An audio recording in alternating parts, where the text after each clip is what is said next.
Tom's not ready to As I go. can be. Yep. Well, who cares about Tom anyway?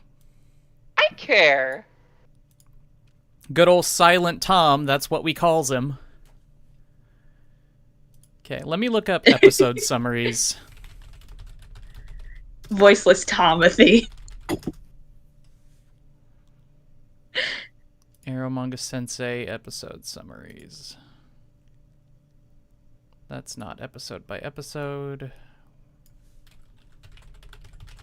Hello, welcome to Anime Club. Hi. Hello. Hello, hello, hello.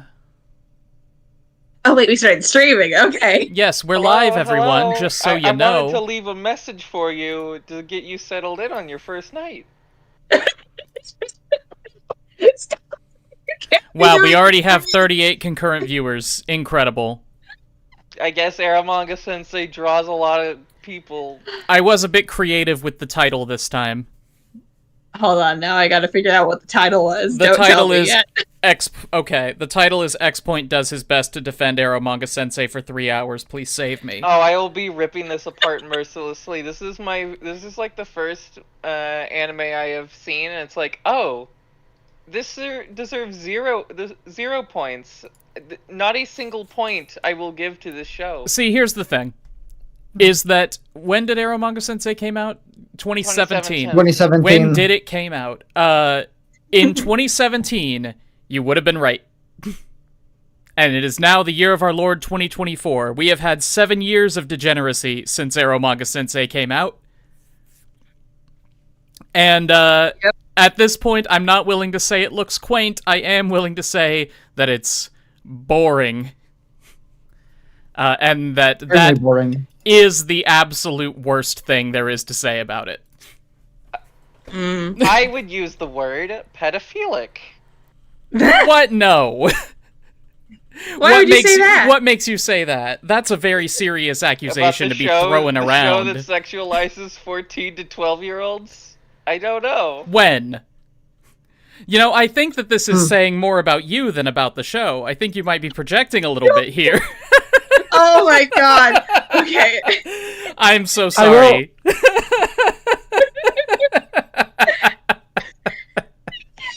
But I do feel like I have to say, for a pedophilic show, there's like surprisingly not a lot of ecchi or like fan service in By general. today's standards, definitely. Like, I was very new to the anime scene when Eromanga Sensei was coming out. Back when my channel was first getting established, Eromanga Sensei was the big trash show, especially in, we'll say, its genre. But It's sub-genre. sure.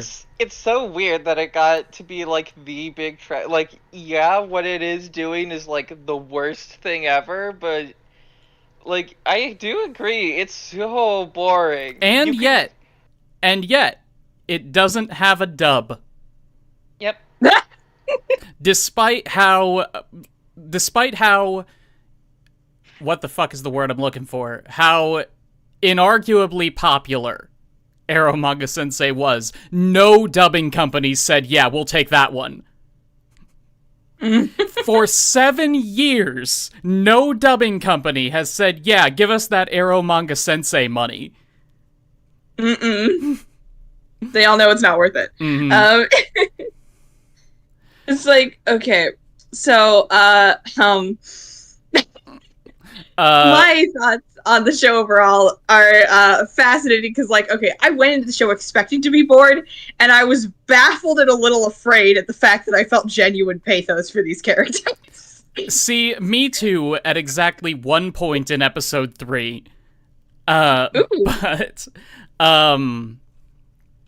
we've got, what was I going to say? I went into this show very specifically trying to look for everything that was good about it because I thought that would be more entertaining than just sitting in here saying the same things that everyone has said since 2017.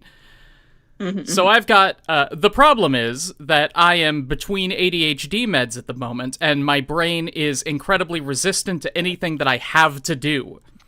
So paying full attention to this show was just not going to happen. So I'm going to do a very bad job at what I set out to do. But I think we're all going to be entertained regardless. Yeah, it'll be fun. It'll be whimsical.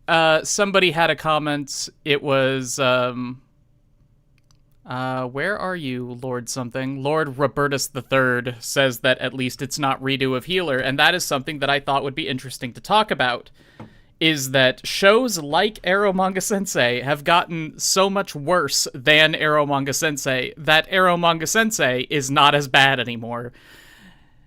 And this is what I'm talking about. This is what I'm talking about when I say that normalization is a problem. But God, that's so gross to think about. Mm-hmm. But I mean, this was just my feeling about it. I myself have not seen shows like Redo of a Healer or interspecies reviewers, so everything I know about those comes from like what other people have said and shown in clips and such. But I felt like inherently the show like does not really focus on it. It felt to me like it did the bare minimum needed for passing as some kind of trashy syscon show. And I'll just mention one example now, which is in one of the earlier episodes, Masamune, the main character, imagines his sister Asagiri taking a shot of her ass with just her panties on with her phone, so that she can use it as reference material for her images. And that's like the trashiest thing that happens in the whole show.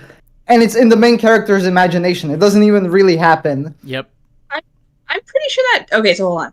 I'm pretty sure she actually does do that, but like not while she is half naked. I think she just does... She's in her pajamas or something, and she's like, that's how that angle works. Anyway. No, like I don't really want to describe the raunchiest thing because that means I have to pull that up from the dredges of my memory. Well, it doesn't really matter because that scene isn't for Masamune; it's for the viewer. Yeah. So it doesn't matter if she does it in his presence or not. It doesn't matter if it happens in the imagination world or not. It's animated. It's on screen. It's for the titillation of the viewer, and boy howdy, I want to retch. But I do understand what you mean, Tenek, is that if this show were to get made today, you got to keep pushing the envelope. It's like publicly traded companies. The line has to keep going up. So you have to keep escalating and doing things harder and harder and harder in order to keep people who are interested in this kind of thing interested, instead of just saying, well, we've seen that before, Eromanga Sensei did that. But I don't tend to watch these kinds of trashy syscon ecchi, so I don't know what shows are doing these days. I watched a bit of Alice and Alice, but that was also like over 5 years ago. Yeah. I have a weird thing where I think when I was very small, for various reasons, I ended up kind of cauterizing my ability to feel disgust strongly or feel judgment strongly. Even though I'm a very judgmental person now, like the judgment has come back, the disgust has not. So these sorts of things like don't necessarily affect me very strongly, which meant that I actually had a very easy time getting into the like emotional lore of the show, which is like I think I have the most words in the chat once again.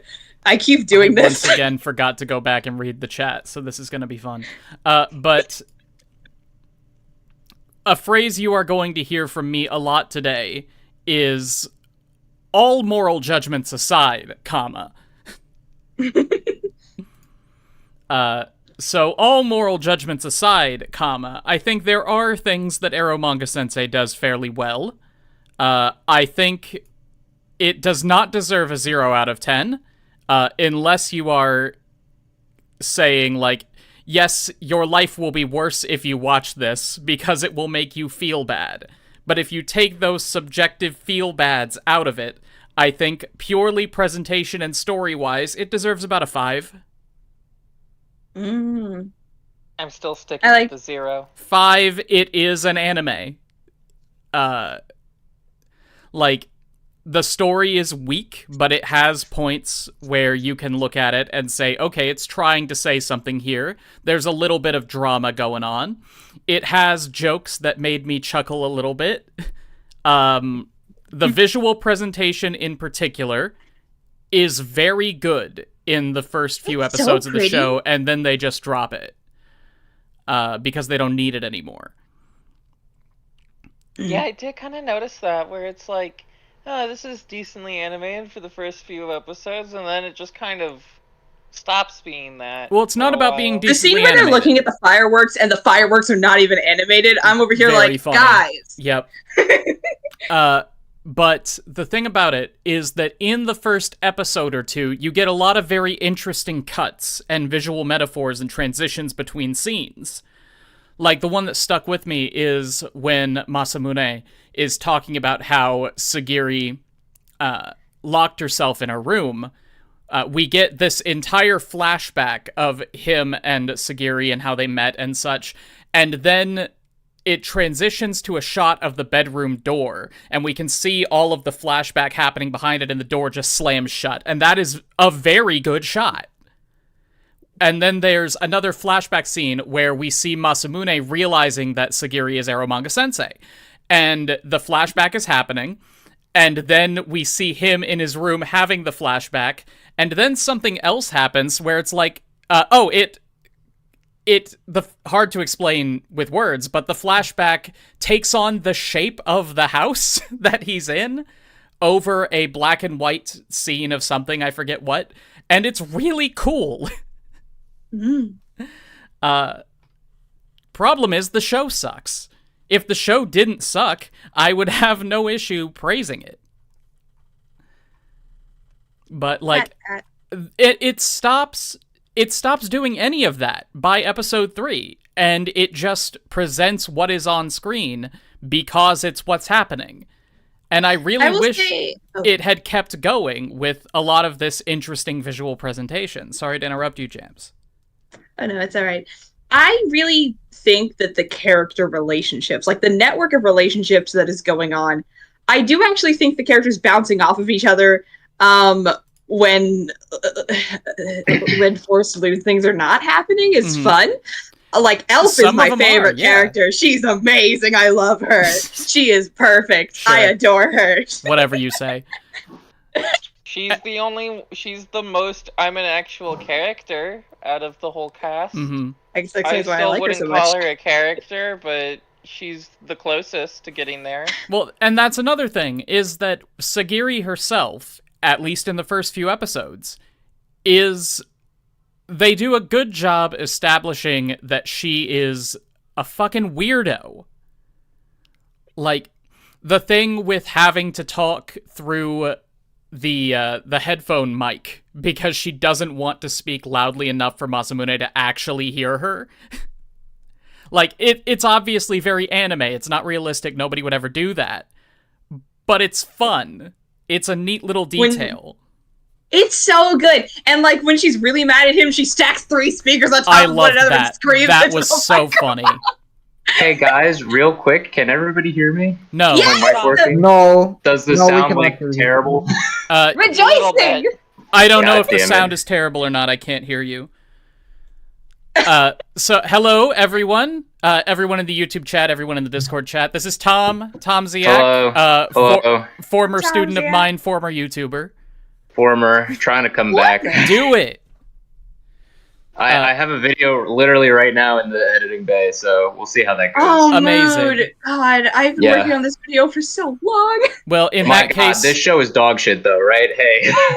Well, you clearly haven't been listening to this whole discussion, because every one of us has said at least one good thing about Eromanga Sensei, except for Scrub. And I would consider it's just boring and isn't sexy enough to be a good thing in this context. I can say a good thing about it. This show... ends. What's a good thing? It's pretty to look at occasionally. There you go. Yeah, it's pretty. I really, unironically, I really like Izumi's voice actor. He's pretty good. He's pretty prolific. He's had a lot of like roles. He's been like What did he do? He did Soma from Food Wars. He did like Sora You're from No kidding. Game No Life. No, he's done a lot. He's literally Kirito. He's done a lot of stuff. Mhm. Oh my god. So I've always enjoyed his performance here, and I think he kind of elevated Izumi in a way that if a worse voice actor was in his place, I would be like, fuck this character entirely, because he just, I don't know, it just wasn't there for me, you know? Hold on, I need to stop this entire discussion for a second because Sky King in YouTube chat just told me to defend Hinsuki. I watched 4 episodes of Hinsuki with my wife, and we were captivated. Like, that is What the is that? Hinsuki, are you willing to fall in love with a pervert as long as she's a cutie, or something like that? It's the show about this Fascinating. high school guy who slowly develops a harem of girls who all have their own weird kink. And that is the exact kind of trash that will grab me. Like, yes, I want to see where this goes. Gimmicky trash. Like, we watched Girlfriend, we watched Rental Girlfriend, like, anything like that where there is a gimmick, like, we will just sit there rubbing our hands together like, yep, what's coming on next? What are they gonna do? Like, we very nearly watched the one where the guy tries to fuck his toaster this season. My wife has no emotions or whatever it is. Season, so I have no idea what that is. It's the guy who has an android that he falls in love with because he's lonely. Oh, okay. All right, sure. Why it not? looked boring as hell, but we just wanted to know if he had sex with the toaster.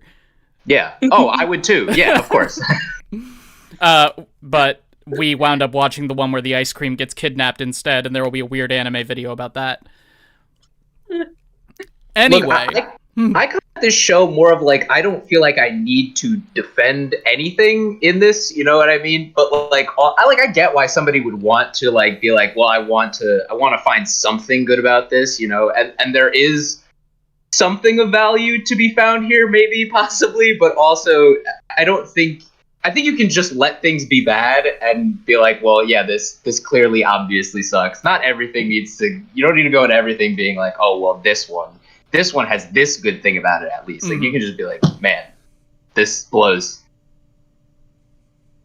Sure. It's just finding things that are like interesting and investing in things that are bad is a skill that I've developed so well that genuinely I don't know at this point if some of the opinions that I hold on this show are gonna go over well with this crowd. Oh god, that's such a mood. No, I think you should saw your chats, man. I get it. What was that, Tenek? I didn't see the chats. I'm very excited to see what you have to say about this, and I will be judging.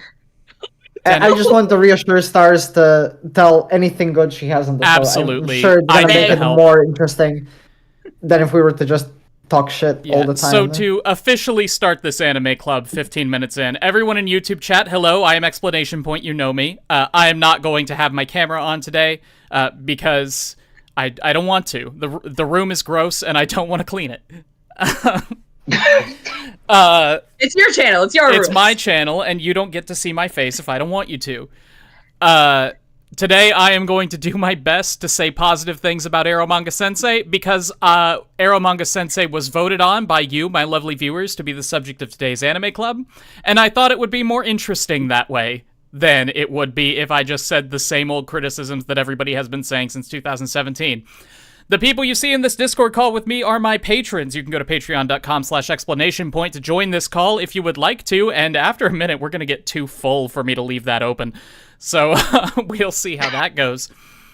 The person to my right in the Discord call is Tenek. Say hello, Tenek. Hi, everyone. And then the person to his right is Scrub. Hi. In our bottom right corner, we have former YouTuber and former student of mine, Tomziak. Hello. And directly below me on the left, we have Jams. All right. They, them, just so everyone knows. Whoa. All right. We're going to be talking about Eromanga Sensei today, the smash hit Siscon pedophilia anime of 2017.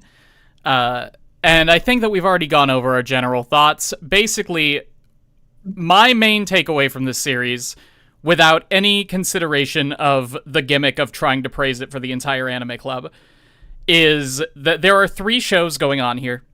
We have an ecchi show, a comedy show, and a drama about the life of a light novel writer. And it doesn't lean far enough into any of those three to be entertaining to the intended audience of them.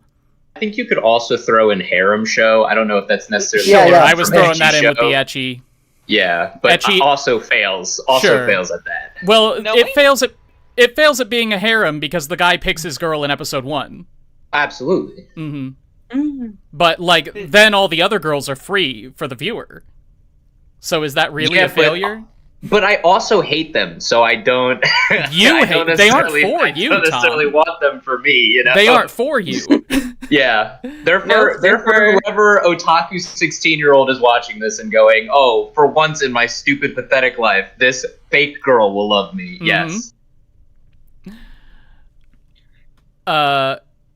So, Eromanga Sensei, starting with episode 1, unless anybody has any other general thoughts they want to share. No, I mean, I'm good. I think the only thing I want to say, I think I may have already expressed this disappointment, but I really wish I watched the version of this show that exists in everyone's head. Yep.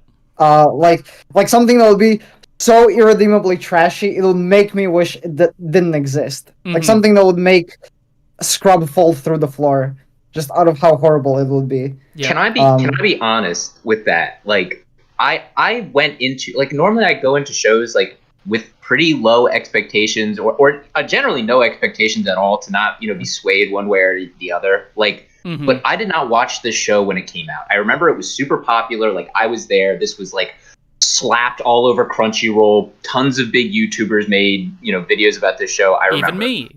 Yeah, exactly. Right. This, I knew it was bad. It's made by the same guys who made Orihime, right? I knew it was going to be bad, but like, I went into it with such low expectations and still felt like I came out punished. Like, I came out fucking punished for watching this show, even with those poor expectations. So, like, to me personally, I felt like it just went above and beyond what I expected it to even, like, how bad it could even be. That's how I felt about this. See, I have seen it before, and I remembered the feeling of watching it for the first time with my friend Alex, who you all can see on my gaming channel, Questing Mark, from like 6 years ago. But I remember the emotion of sitting there with him, blinking at my computer monitor as episode after episode happened to us. And I watched it again now, and it just was not that show anymore. Like, I have so much more experience and so many new things have come out that Eromanga Sensei was just boring. And I do consider that praise. Compared to the discourse that has happened around Eromanga Sensei. Like, I find this very funny, first of all, because this show is just Orihime, but worse. Sure. And this came out 7 years after Orihime came out, and now we're doing this podcast 7 years after this show came out, which I find pretty funny. But like, even though I didn't like Orihime, I hated that show. This was like not this. Like, Orihime was not this bad.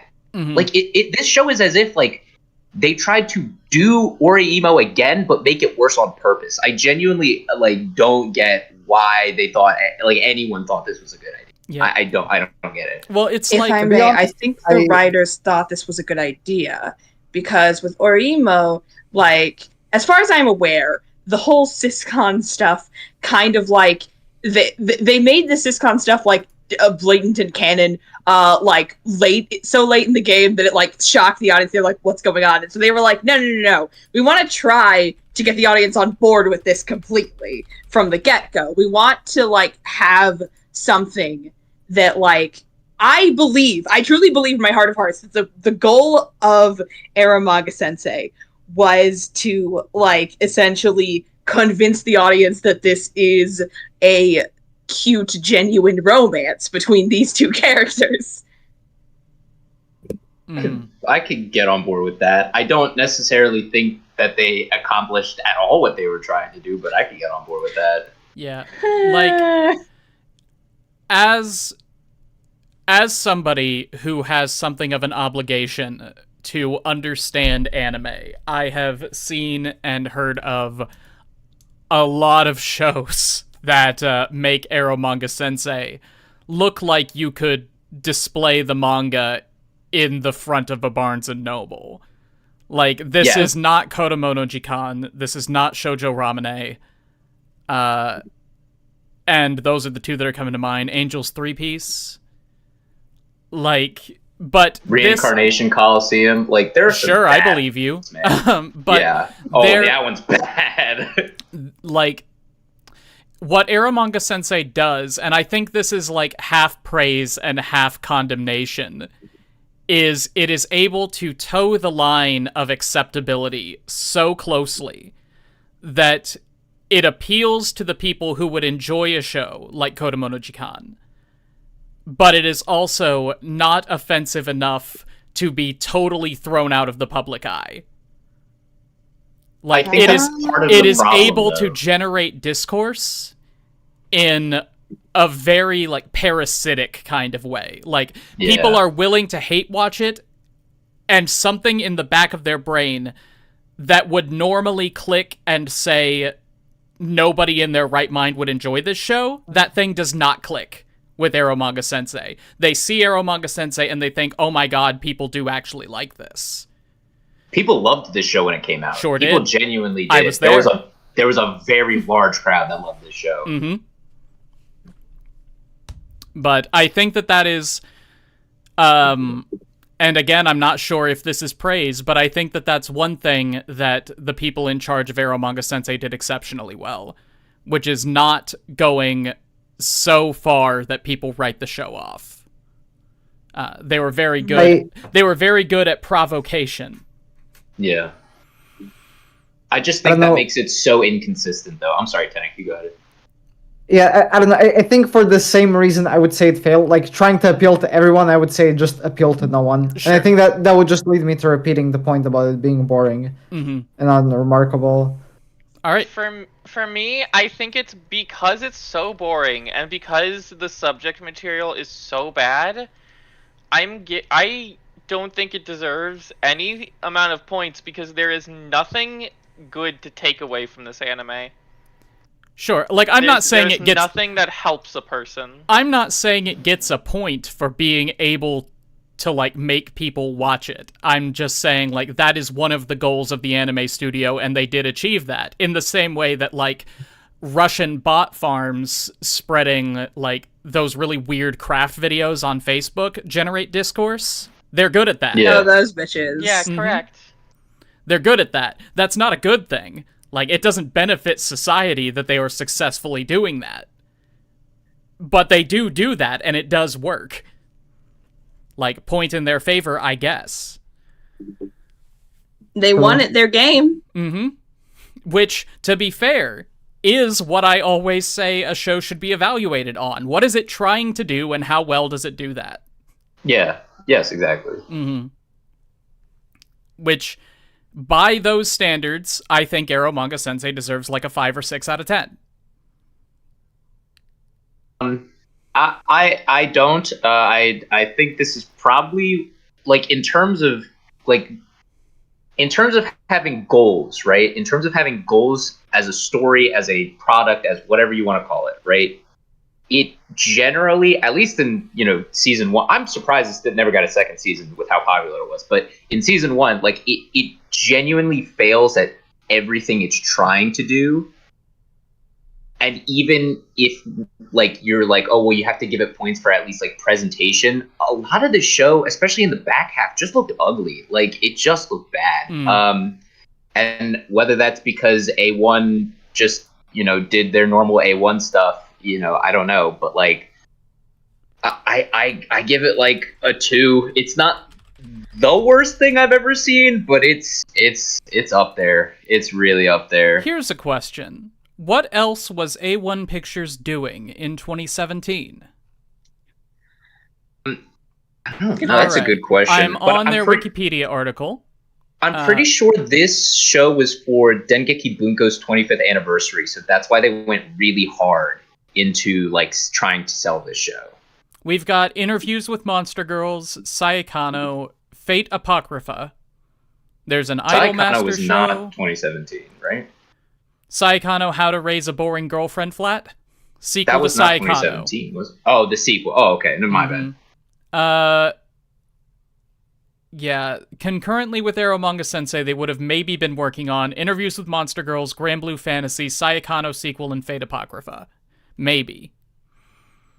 Yeah, and I think Fate Apocrypha probably, that's where they probably put most of their work and effort into. Sure, and this is just my arbitrary guessing about how long these things to make. I could be totally off, but it seems to me that by the time... That doesn't make any sense. I have the end dates here. All right, they would have been well done working on Eromanga Sensei by the time they started working on Blend S. But Blend S came out shortly after Eromanga Sensei in the next season. Which is interesting. Yeah. Just gotta have one of those every season now. Yeah, back to back, honestly, that's crazy. Mm-hmm. Is this gonna hit 100 concurrent viewers? We're at 80. Everyone say hello to your biggest audience ever. Everyone loves Tom. Yeah. Everybody loves Tom. Yeah, thank you, Tom. My poll. I made a Demon Slayer video one time, and it did really well. Mm-hmm. Yeah! Everybody clap for Tom. My best performing video was about the Owl House, and that makes sense. Yeah, of course it does. I need to make an Owl House video. I'm clapping for you in spirit, Tom. Yeah. All right, let's go through this episode by episode. It's about time we do our usual thing. Yes. Episode 1, My Little Sister and the Sealed Room.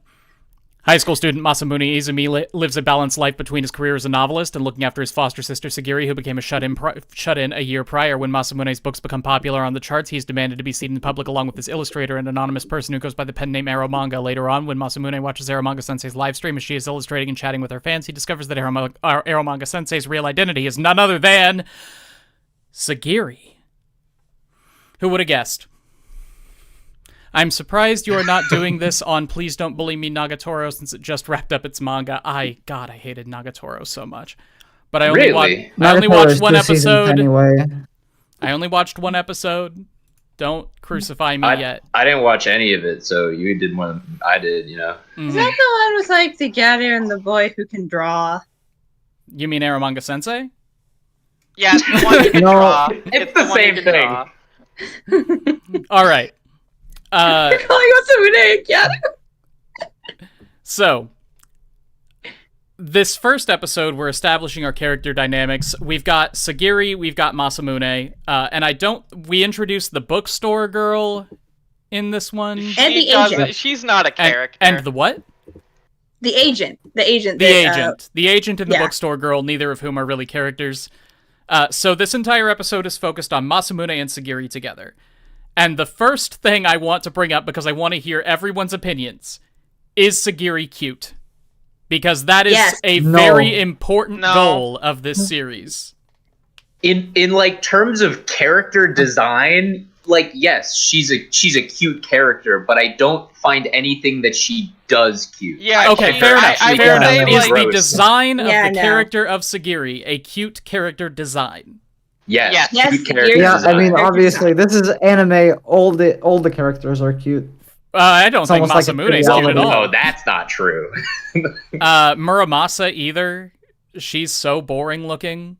And Muramasa's design way more than Elf's. I'm gonna be honest. Girl, Megumi? Is Megumi her name? Yes. Oh gosh. And Megumi is nothing. Real. I didn't expect to hate Megumi, but I hated Megumi immediately. I don't remember who episode. Megumi is. She's the one who's the classmate who says she loves dicks. I know that. She's a classmate? She's the class Sagiri's classmate. Right. She specifically comes over to their house to... This is for episode 2. It doesn't matter. Matter. Yeah, you're right. Doesn't matter. We'll get to her. I'm glad this show got an emotion out of you. That's very good praise. It got multiple emotions. I kind of feel the same though. Just like we'll get to her later. Mm-hmm. All right. So we have Sagiri and Masamune. Would the show have been better? And you can define better however you want. If Masamune and Sagiri were biologically related. Ooh. Ooh, it'll be better. It would be better. it'll be like infinitely more trashy that way, and I think that would make it a lot more interesting than just this boring ass. Technically, they're not related by blood. Shit, They're that's not just even- going to. They're not even like siblings. Like I get like they're trying to do the whole, brother sister thing, but like they met each other once a year ago and then never again. And this girl has been banging on her floor for the past year to get this douchebag to feed her. Devotedly coddling this girl for Without so really long since speaking both their to parents her. died. Without speaking to her. Without speaking to her at all, yeah. And she occasionally writes back.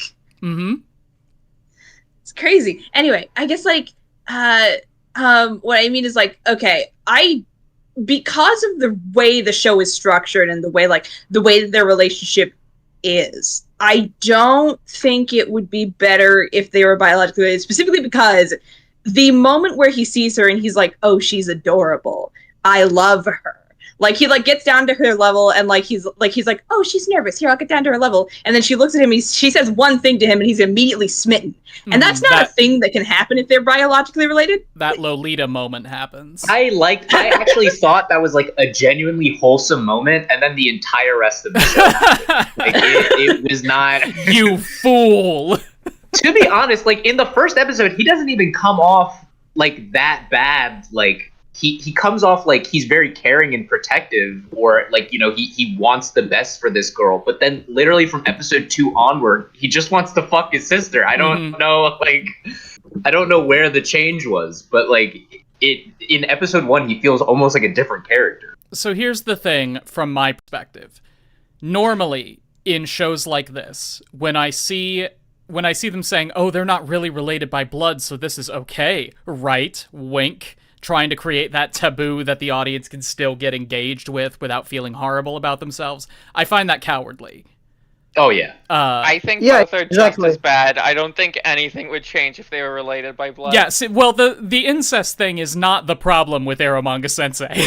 No, the real problem is that she's 12 years old. Yes, that is the problem with Eromanga. That would not change if they were related by blood or not. But I think the setup of this show that relies so heavily on him not knowing about her secret life and not having any communication with her and falling instantly in love with her, like Jam said, that relies on them not being biological siblings.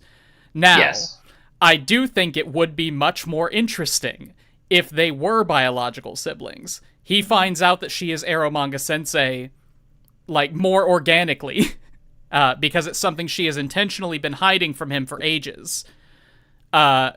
And then, sorry, Sky King, I'm trying to skip these ads for you, but sometimes I get caught up in my own thoughts.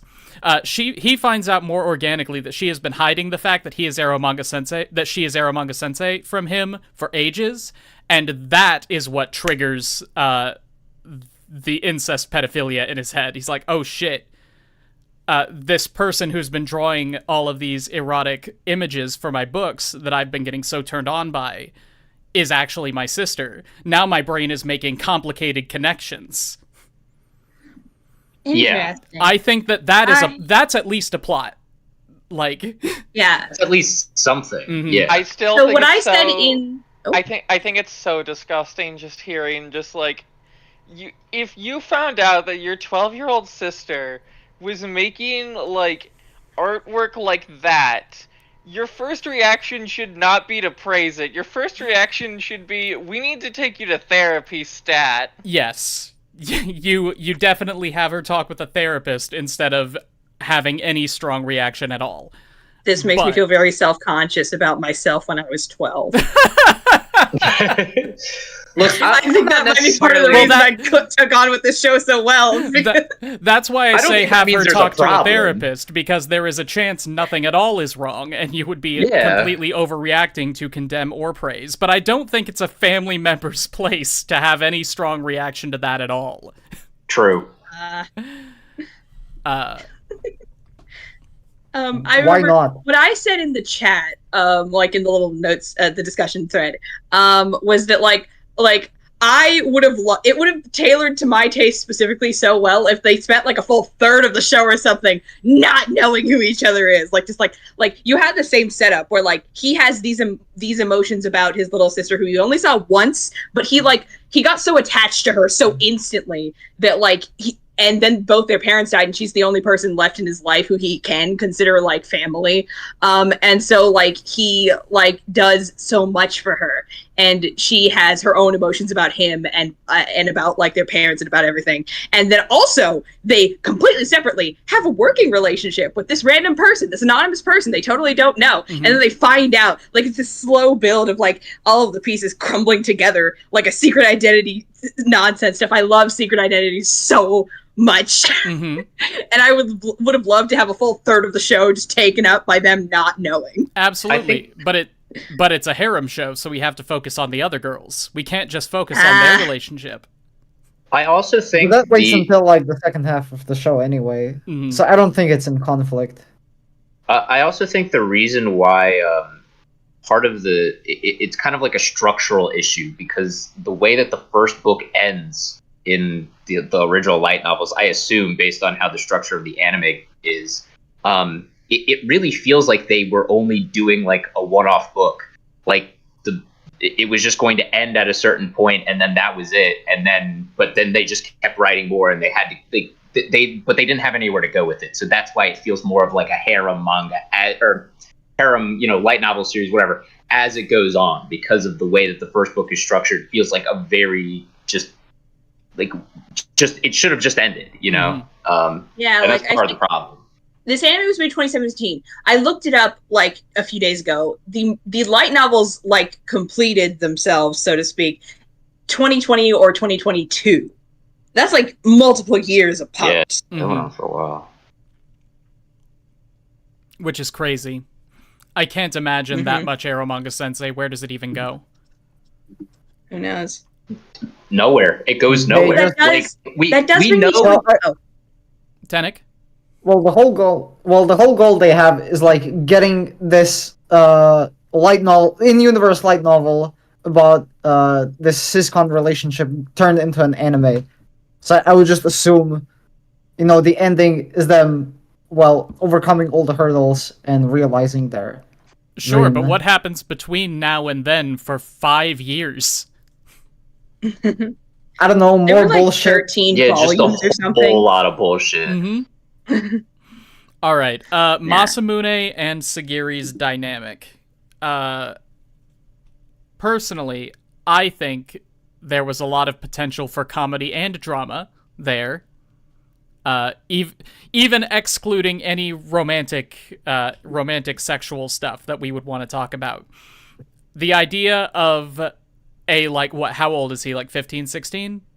He's 15. 16. The idea 14, of a 14. 16-year-old head of household and his 12-year-old sister, who is a hikikomori, just existing together and working on light novels, with the weird dynamic that they have where he is doing his best to get her to just come out of her room and she is talking to him through a speaker.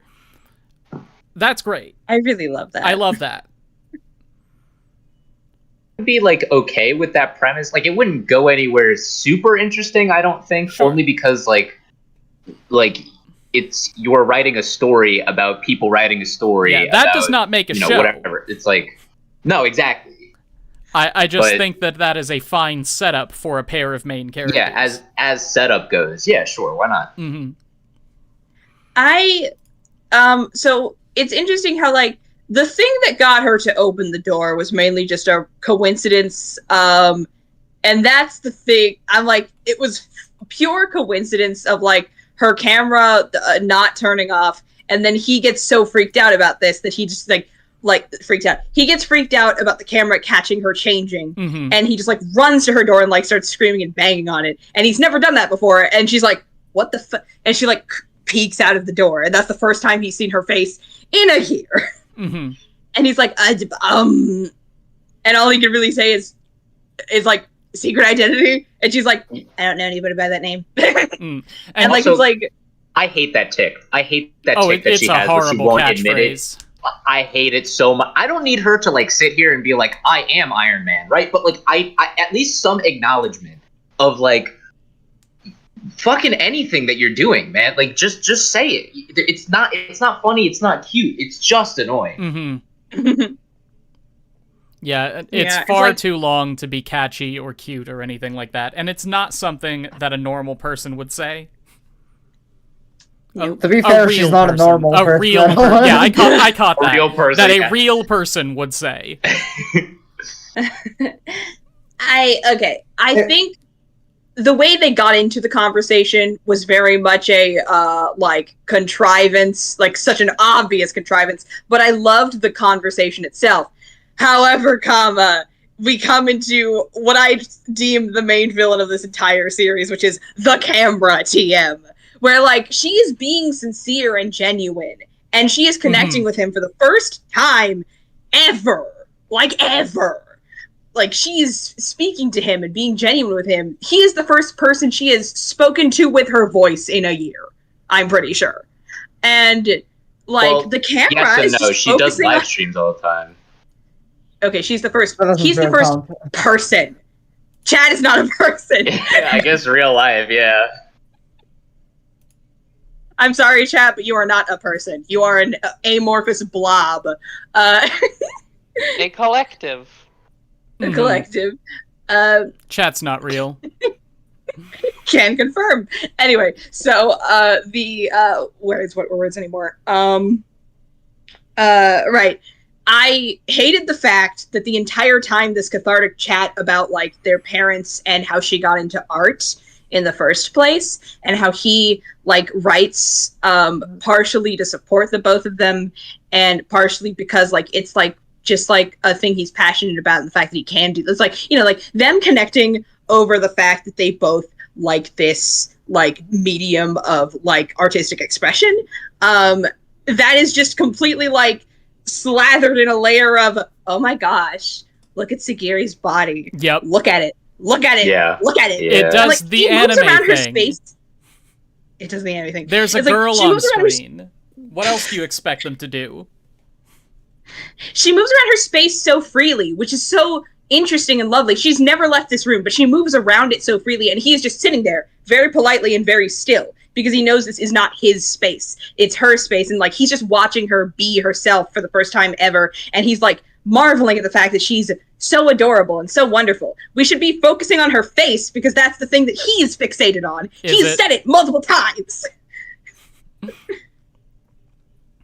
I totally get all of that, and I'm like pretty on board with that idea of like these two connecting over like you know this shared artistic thing that they're both interested in. But like I already from basically like as soon as they were like, oh, she's a NEET, right?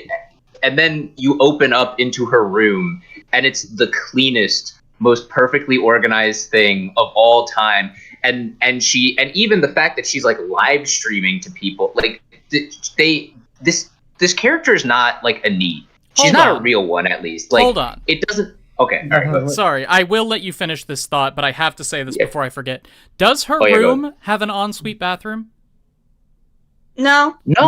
That's part of the problem that I think. Like, and I don't mean to get gross, but like, we don't see her like having problems with like bathroom issues, or like we know she's doing he's doing her laundry, but like which she would leave outside her door. That makes sense. Exactly. I can explain why that is. Go for it. It's because it's not a character trait. It's a fantasy. Mm-hmm. Yes, and that's the problem. Yeah, but that's your Doyleist perspective. We're getting Watsonian in here. I think Watsonian, she specifically only uses the bathroom or showers when he is at school, because she doesn't go to school. That would make sense. Do you want the Watsonian answer? I can give you that too. Oh, the sure. author didn't think about it. What? The author did not think about it. You're mixing no up your Watsonian answer. I see. There is no Watsonian answer. No, her room is a mess. She's probably using a piss pot. No, that can't be true. It can't be. I mean, The I've seen Doylist her- answer is that girls don't have to pee. You know what? I can't confirm that. We don't have to pee. There are gender fluid people who just go True. through spurts of not having to urinate. True. You know what? Yeah. My argument completely debunked. Mm-hmm. Yeah, It's I don't know okay, why we so- didn't think about that. Shy King, you're saying that her room really is a mess? No, it's not. No, It's it is so not. clean. It is a very neat room. What do you mean it's a mess? What are you talking about? I don't think Sky King is actually saying that the room we see portrayed on screen is messy. I think Sky King is saying in real Okay. life this would be a messy as shit room. It's a very Oh, neat okay. room. Inspiration. Inspiration, Tinnick. Good job. Phenomenal. You're welcome. Okay, thank you. It's very hard for me to understand jokes from chats. Mhm. No, Okay. but the whole fact that they're using her neatness, the fact that she is a hikikomori as like a prop Mhm. to facilitate this, like just this bullshit plot, like it doesn't make her a real character. I already know I'm under the assumption that she is just like a product. She's like a doll that she's being put on display, right? To sell figures. Exactly. Like we're not trying to do anything really, unique or interesting with these characters. You are simply saying, look at this neat waifu who you take care of all the time and you feed and she gets really shy and demure when you're around her, but also she's like this loud and boisterous and flippant, Brat. personality online. Yeah, she's a brat online, right? Yep. Like All of her details never really emulsify. yeah, Ooh, good it all feels really corporate. That's Mhm. what it's just corporate. to No, me. it reminds me of Comey Can't Communicate.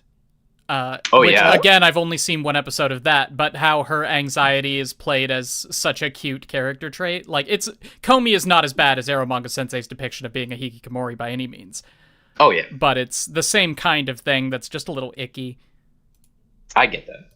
It does really annoy Yeah. me when like there's not necessarily a reason for the shy character to be terrified of everything all of the time and that Mhm. them being terrified is cute. Yep. It's annoying to me when people are like, you being so scared and small is cute. Mhm. It's annoying. I hate it. Very Anyway. understandable. Shall we get to episode 2? Yes, please. All right. Episode 2. Class rep with a normie life and a fearless fairy. What the fuck?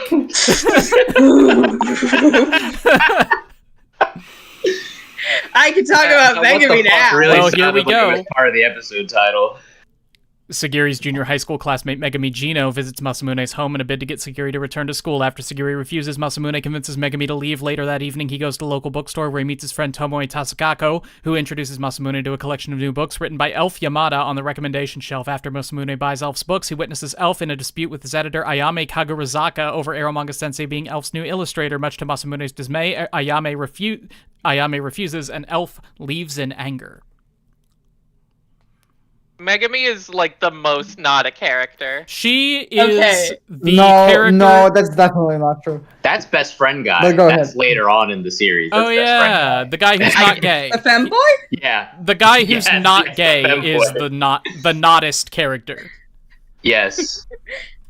Megami is at least trying to have a funny personality quirk. She's trying to have a funny yes. personality quirk. It's annoying. I hate her. Okay. No, like she's the huge like it's funny to me that Megami is the one who is the like really perverted 12-year-old archetype when Sagiri exists. I don't know? actually think she's supposed to be really perverted. Like, okay, she says that thing like Mhm. one time, The and then very it becomes a famous sticking line. point. Yeah, and then she stops because that's not useful to the story anymore. She stops having that character trait. Well, she stops existing. like- she goes away. Okay, Yeah, she's So the like thing Barry about in her- the show. the thing about Megami that I fucking hate Do it. is that she shows up to a stranger's house. Mhm. She's like, "Hey, your sister is supposed to be in my class," but she's like, "Not." And like, of course, they have her address because that's how schools in like I don't know how she got the. It doesn't matter. The point is, So she's like, I'm trying to convince her to come out. And like, listen, if she had been like he opens the door, it's like, oh, Megami, you're here to give her homework? Because like, maybe she still does school work. It's just that she's not in school, perhaps. Because like, she's enrolled in this school. She should be going. But like, anyway, what words anymore? Right. So it's like, that could have been a fun setup of like, yeah, we're like, I know that we all know this girl. It's just that Sagiri has never spoken to her, and she has become so enamored of the idea of finally speaking to Sagiri that she just keeps saying and doing more and more outlandish things to try and speak to Sagiri. And like, it's like, if we had that set up for her character, that would be very fun and cute. Instead, she unannounced appears at a stranger's house and says to him, hey, I'm trying to get your sister to attend school. And she like also says that outrageous thing, which you don't fucking say to a stranger.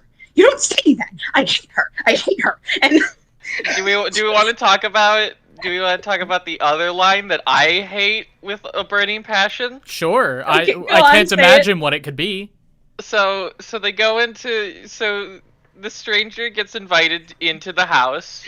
You know, they have little they have discussion about, it's like, hey, your sister should probably attend school, and he does the smart thing and is like, you know, you're probably right. We should probably check with her. And I thought this character was, like you said, just gonna be this like wacky, let's try these crazy ways to get Sagiri to go to school. And then she's like, does Sagiri have any friends? And then her brother thinks about that, thinks about all of chat, who has no idea who she is, and he's like, no, she has friends. Let's encourage this parasocial relationship with a 12-year-old girl.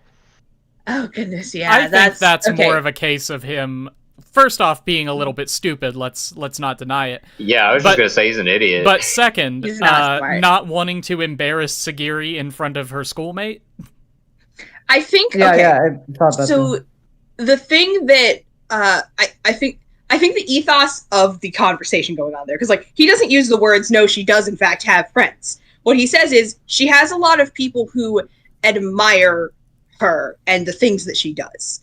It's like, he's saying that like she may not have friends in the sense of like she doesn't have a social circle, but she does in fact interact in some way with the human world. Like her art is not something that like just means nothing. Like the fact that she has people who admire her art is important to him, in part because, you know, he does have people who admire his art, and he knows what that feeling is like. He knows what feeling like you have fans, like he knows the relationship of like artist to audience, and he knows that that is a valuable relationship to have, and so he is glad that she has that. You're just making me want to watch Comic Girls again.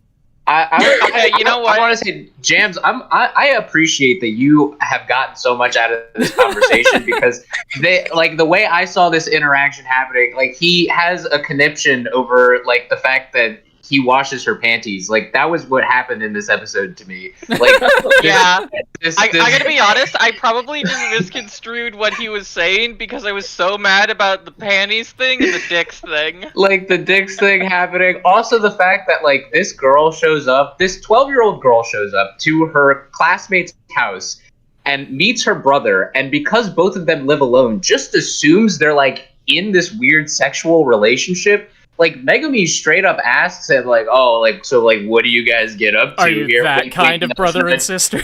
Yeah, exactly. And I'm like, "What the fuck is happening, dude?" That's another reason I hate Megami. Like, okay, Megami needs help. Yeah, More than Sagiri, Megami needs therapy. It's like she says all of these like annoying, like, it's like, I understand that her character archetype is like, oh, she's a normie. Like, she doesn't understand. These are not normal things. She's not a normie, I promise you. Oh, she's a normie. She reads One Piece. Get the fuck out of here, you pieces of shit. Oh, yeah, my bad. One Piece. I've never felt more insulted as a One Piece fan to have a objectively worse show come and try to step up to my king, One Piece, okay? I've never felt worse. It's like, look, you gotta be so dedicated to read all of One Piece. Are you kidding me? Yeah. So dedicated. And this piece of shit. But it's also like the best selling manga of all time. Oh, it makes me so mad. It's like, okay, so like I think the thing that I hate about Megami is that she is like invasive. I find her very invasive. She is. Like, and I hate that about her. I hate when people are invasive. I hate when people are overfamiliar. She literally starts calling him like Big Brother or something. Like, she just starts calling him that. She says, "No, just call me by my first name. Here, I'll call you Big Brother. Which It'll be isn't fine. normal. It'll be fine." Hate her. I want to say, I totally understand why you wouldn't like her invasiveness, but I felt like it was totally welcome because in my eyes, like, Tagiri's reasons for being a NEET were like totally legitimate. Like we talked about already. He doesn't know that though. It doesn't matter. I don't care if she doesn't know it. I still want to see someone just trying to pull Tagiri's lazy ass, do nothing, parasitic person out of her room and get her to, actually be productive in some way, other than by drawing. See, that's another reason she needs therapy is because she's stuck in that room, and it's clearly like a psychological thing. So she should really have like somebody, talk to her. Her guardian is a teenage boy. That's like. Yeah, but maybe it's the legal guardian, and the legal guardian is never around. The legal guardian, like. Megami's solution to all of this is, hey, I want to be her friend. Let's cut off your internet. Let's just turn it off, and then we'll, like, how insane do you have to be to like completely uncalled? I mean, I get it. It's she is a child, but also like you're not helping at all. You have just shown up. Like, please, you have to leave. Absolutely. I think that's another thing. Is like so. The goal here for Megami is not, I want to make this person's life better because I think that is a social good to be doing that. And she's like a mystery to me, and that's also alluring. Like, it's like she's a mystery, and I want to do a social good. So I will go over to their house, and I will ask a few questions, and I'll maybe try to find out a way to get her out of her room, at least. Maybe to get her to start doing homework. Right? Like, that's a normal way of doing things, right? That's a healthy way of doing things. She is like, I've made friends with everybody at school, except Sagiri. I need to complete my Pokedex. I hate her. So True. I'm starting to get some sociopathy vibes off of Megami. Starting to. She shows up in the first scene she's in, talking about how much she loves cock. I don't know, like, what more... It's a lie, too. It's we could really hammer home. Yeah, she's trying to fuck with him. Like, so I don't know how much we could really hammer home how much of a psychopath she is. She is absolutely going to grow up and just, like, not have friends. She's just going to manipulate people into hanging out with her. This is Baron Trump's first ex-wife. Jesus Christ. Is it still an ex-wife if she's dead? Yes. All right. Yeah. We should move on to episode 3. Oh yeah, we haven't talked about Elf. I think, we haven't talked about Elf at all, but I think Elf is more prominent in episode 3 anyway, if you know what I'm saying. Yeah, we'll move on to episode 3 to talk about. Tanik, did you have something else to say about episode 2? Oh yeah, I just wanted to comment on the therapy comment Scrub made. Like, yeah, normally that's what you would assume when you have a character who's been a NEET for over a year, but I think I just don't buy that because she seems perfectly fine. It doesn't seem like she's hung up on her mother's death, which is like the nominal reason for her being a NEET. I get the reason that like her being stuck in a room is bad, but like if I were the Guardian and I saw that she was still stuck in her room after all this time, I think I would probably assume that something's going on. I mean, regardless of whether or not she's still consciously fucked up about her mom dying, she is still stuck in that room, and she is anxious of coming out. So I don't think it matters if that's still something she's consciously upset about or not.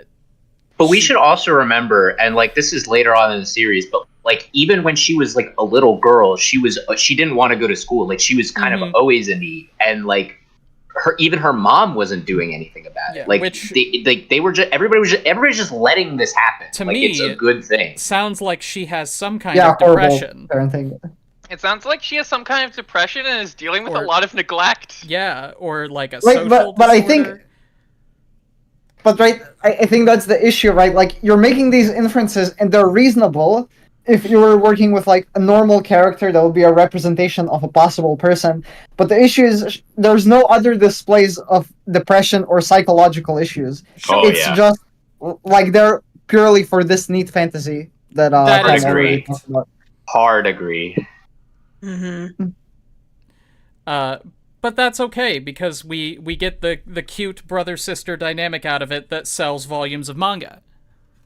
Yeah, also Sorry. Yeah. sorry, And I like just novels. sorry, I just like to write better stories when I talk about something boring. That's one of the best benefits that Eromanga Sensei could give to the world is if it inspires Yeah. better things to be made. It's like this show. I get a lot of enjoyment out of shows where I am like internally writing little fan fictions in my head, Mhm. and this show managed to do that. So I guess that is 1 point that I personally give Eromanga Sensei. Made me think of fan fiction in my head, Mhm. which is a thing that many shows can accomplish, but not every show can. Same here. All right, episode 3. Buck Naked Mansion and the Fallen Master. Sigh. What? Megami brings the rest of the class to Masamune's home in an attempt to get Sagiri to go back to school, but Masamune refuses. Later on, Masamune learns that Elf lives next door after he hears Sagiri's complaints about piano sounds coming from next door. Masamune visits Elf's home next door, where he learns that she is a well-received author, and is curious to learn more about how she works. They become great friends, but also great rivals, and decide to have a contest to decide which gets to partner with Eromanga Sensei for their next novel. Later on, Sagiri accuses Masamune of lying about his relationship with Elf, and orders him to leave her room immediately for the remainder of the day. Okay, so can I say? No, continue. You go first. So so straight up, I like saw the first sentence of this episode summary before I clicked play on the episode, and I felt so activated. I felt so angry because that I literally wrote an entire thing in the thread. You can just scroll up and see it. It's like I want to do a play-by-play of this episode summary before I watch the episode this time for funsies, and also because the first sentences made me feel very activated. I hate her. I hate her so fucking much. She has no redeeming qualities. God, reading this back, I'm like, why are you so angry? Yeah, you were very Why angry does- about it. Why No, does but- Elf okay, make but you say this angry? these. Tenek, what was that? Why does Elf make you so angry? I don't understand. No, I She's mean like, Megami. what- Megami makes me so angry. Oh, okay. It's like I hate Megami so fucking much. She has no redeeming qualities in my eyes, and I get that we are supposed to see her as a silly amplification of an overfriendly normie busybody, but I hate bitches being overly familiar. You do not fucking know these two. I don't care that you're 12. I was 12, and frankly, 20 plus other 12-year-olds appearing at my door trying to force me out of my comfort zone sounds like a fucking nightmare. I hate her dearly, and Masamune should frankly yell them all off his fucking doorstep. And that is what he does in the episode, and I was delighted when that happened. In No, like defense of actually, Megami. like if somebody did that to me, if somebody just brought an entire classroom full of people I don't know in front of my house, I would be terrified. Yep. I would call the fucking cops. But in defense of Megami, it is a very 12-year-old plan. Okay, Well, I'm yeah. still calling the cops on a 12-year-old. I don't give a fuck. I'll call the police on a kid. I don't give a damn. My problem with this entire scene is just how completely fucking unrealistic it is. Who the fuck is gathering? I mean, how many kids were they? Upwards of 20 Obviously, students. A 12-year-old. Megami manipulated them into this, obviously. Yeah, but like they're like, hey, we have a classmate. She's a NEET. I know you don't know her, but let's all go to her house, stand in front, cheer for her to come out, and then leave 5 All right. seconds later. Who the Okay. fuck is wasting their time? Like, come on. No. Now, I need to tell y'all something. That's that I'm from Kentucky. Yeah. So yeah. perhaps this is my southern hospitality coming out. But I think it's fairly realistic that a charismatic 12-year-old, especially a girl who we assume is popular, would be able Yes. to go around to her 12-year-old classmates who have nothing better going on, who want to feel like they're doing a good deed for someone they have never met, whom they can easily imagine being appreciative, and they build this hero story in their heads. They say, we are going to be the group that gets the crazy NEET to come to school, and we're going to be heroes. And, like, they fall for this simplistic solution to a very complicated psychological problem, and they go to this girl's door and start cheering because in every movie and anime, that's what happens, and it works, and she comes out the door, and they all clap, and they're heroes. I think that is something that could very reasonably happen. Yeah, and I think it would end just about as well as it does in the show. See, okay, I mean, if we're going off the assumption that these kids, also, by the way, this scene happens for like not even 2 minutes, so the fact that we're spending as long talking about it is pretty funny. But like, if we're going on the assumption that Megami is going to convince all of these kids to come in and be like, hey, let's you guys are going to be the heroes, right? Wouldn't the kids want to stay there to like get her out? They'd leave immediately, right? They would, really, but Masamune comes out and yells at them.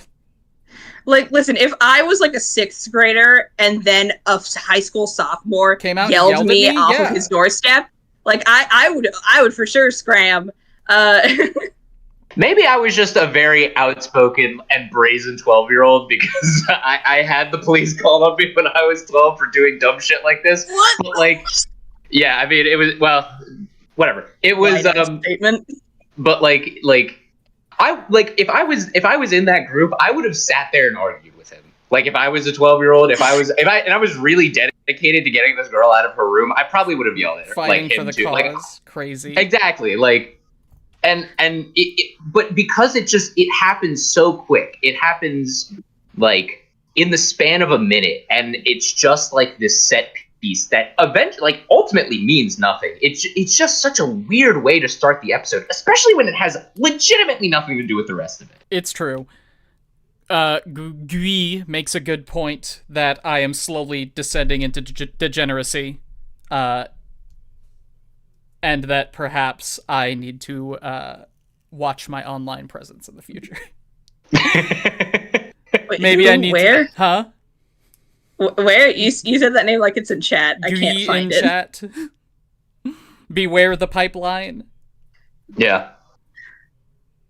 It's the most recent message. Oh, there it is. Anyway, continue, Tom. I don't mean to interrupt.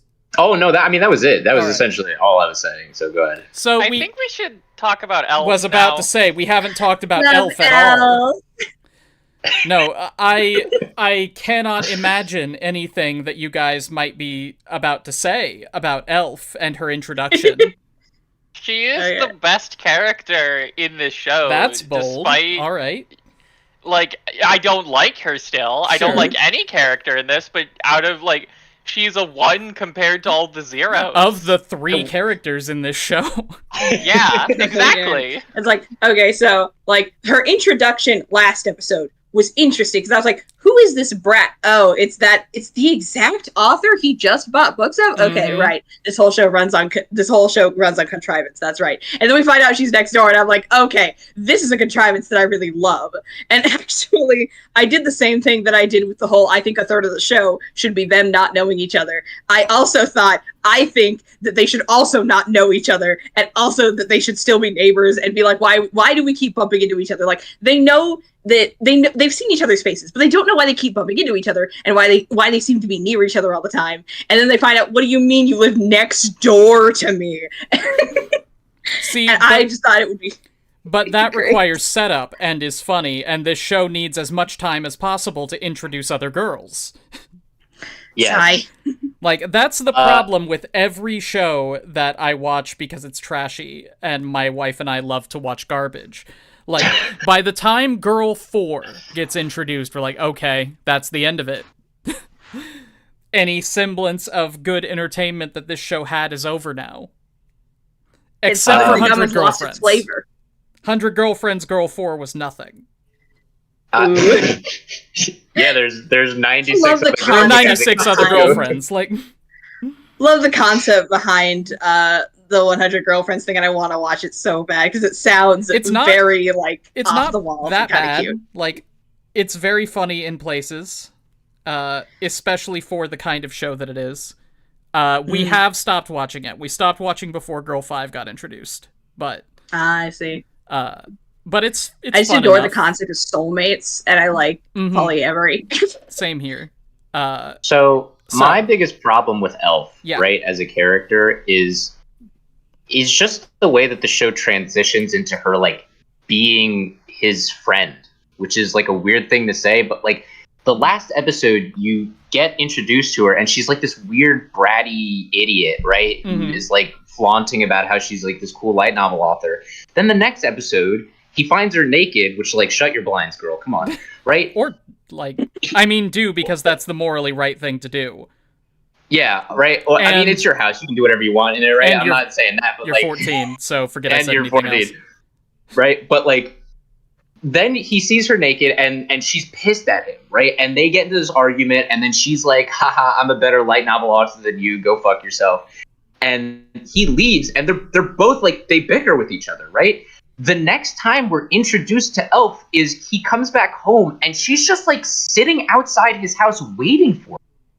In her like little teddy bear outfit. That was a cute outfit, I will admit. But like it like first of all, how long were you sitting there? Like, second of all, why are you sitting there? I thought you were like pissed at this guy. I thought you didn't want anything to do with him. And then we just like and now they're best friends. Like it's such like an A to C type thing where there's no B, there's not even a fucking sniff of B anywhere, right? So like Elf as a character, even though to me, Elf as a character, she's still so fucking annoying because of all that previous stuff that happens, and now we're just all of a sudden getting into them being best friends. Well, I think there is a I don't like her. sniff of B, as you say it. And I'm pretty sure it happens in this episode. That might be the next one. It's the argument that they have about passion versus dedication. That's later in the episode. Later in this episode? Yes. Okay. That happens, and I do actually like that. That's is the most best thing this show does, and there is an Yes. entire show about it, and it's called Comic Girls, and I'm going to put it up for a vote again. I think this will be the third time. Let's do shows about like artists. Let's do a good show about good artists, because that's the only thing that this show makes me think of. That sounds like a fun theme. I told Tenek September. there wasn't a theme already. Oh well. Oh, no. Anyway, I am fine with it if I have something on the list corresponding to that theme, but we can think about that later.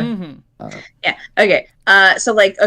I've noticed this actually, where this show regularly seems to do this thing, or not right.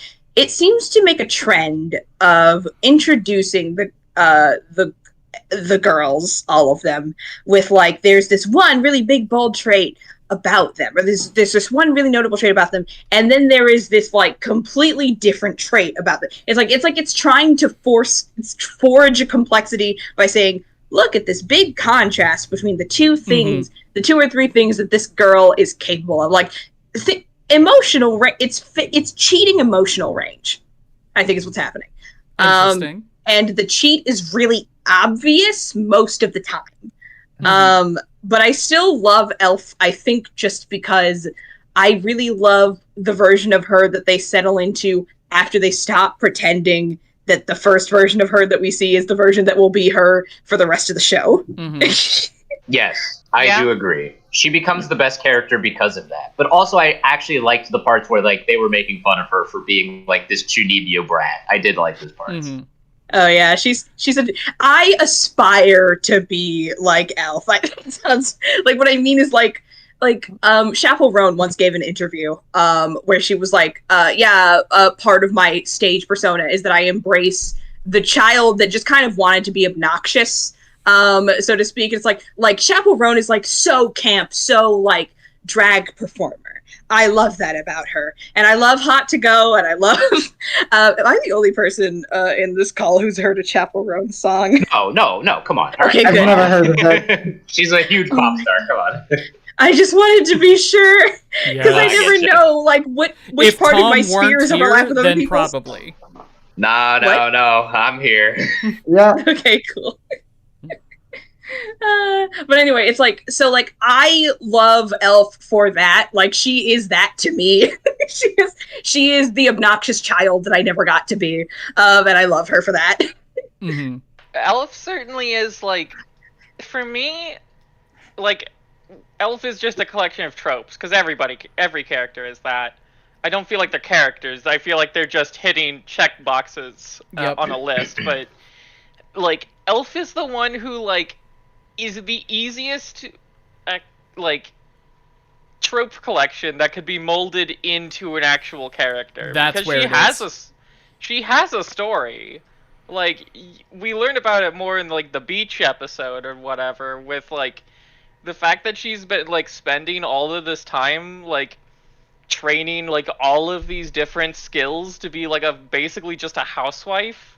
It's like, yeah, no wonder she goofs off every chance she gets when like writing and stuff. She doesn't get to have a childhood. No, gracious. Like, I was gonna say, of all of the people in this show, Elf is the only one that I actually kind of buy as a character.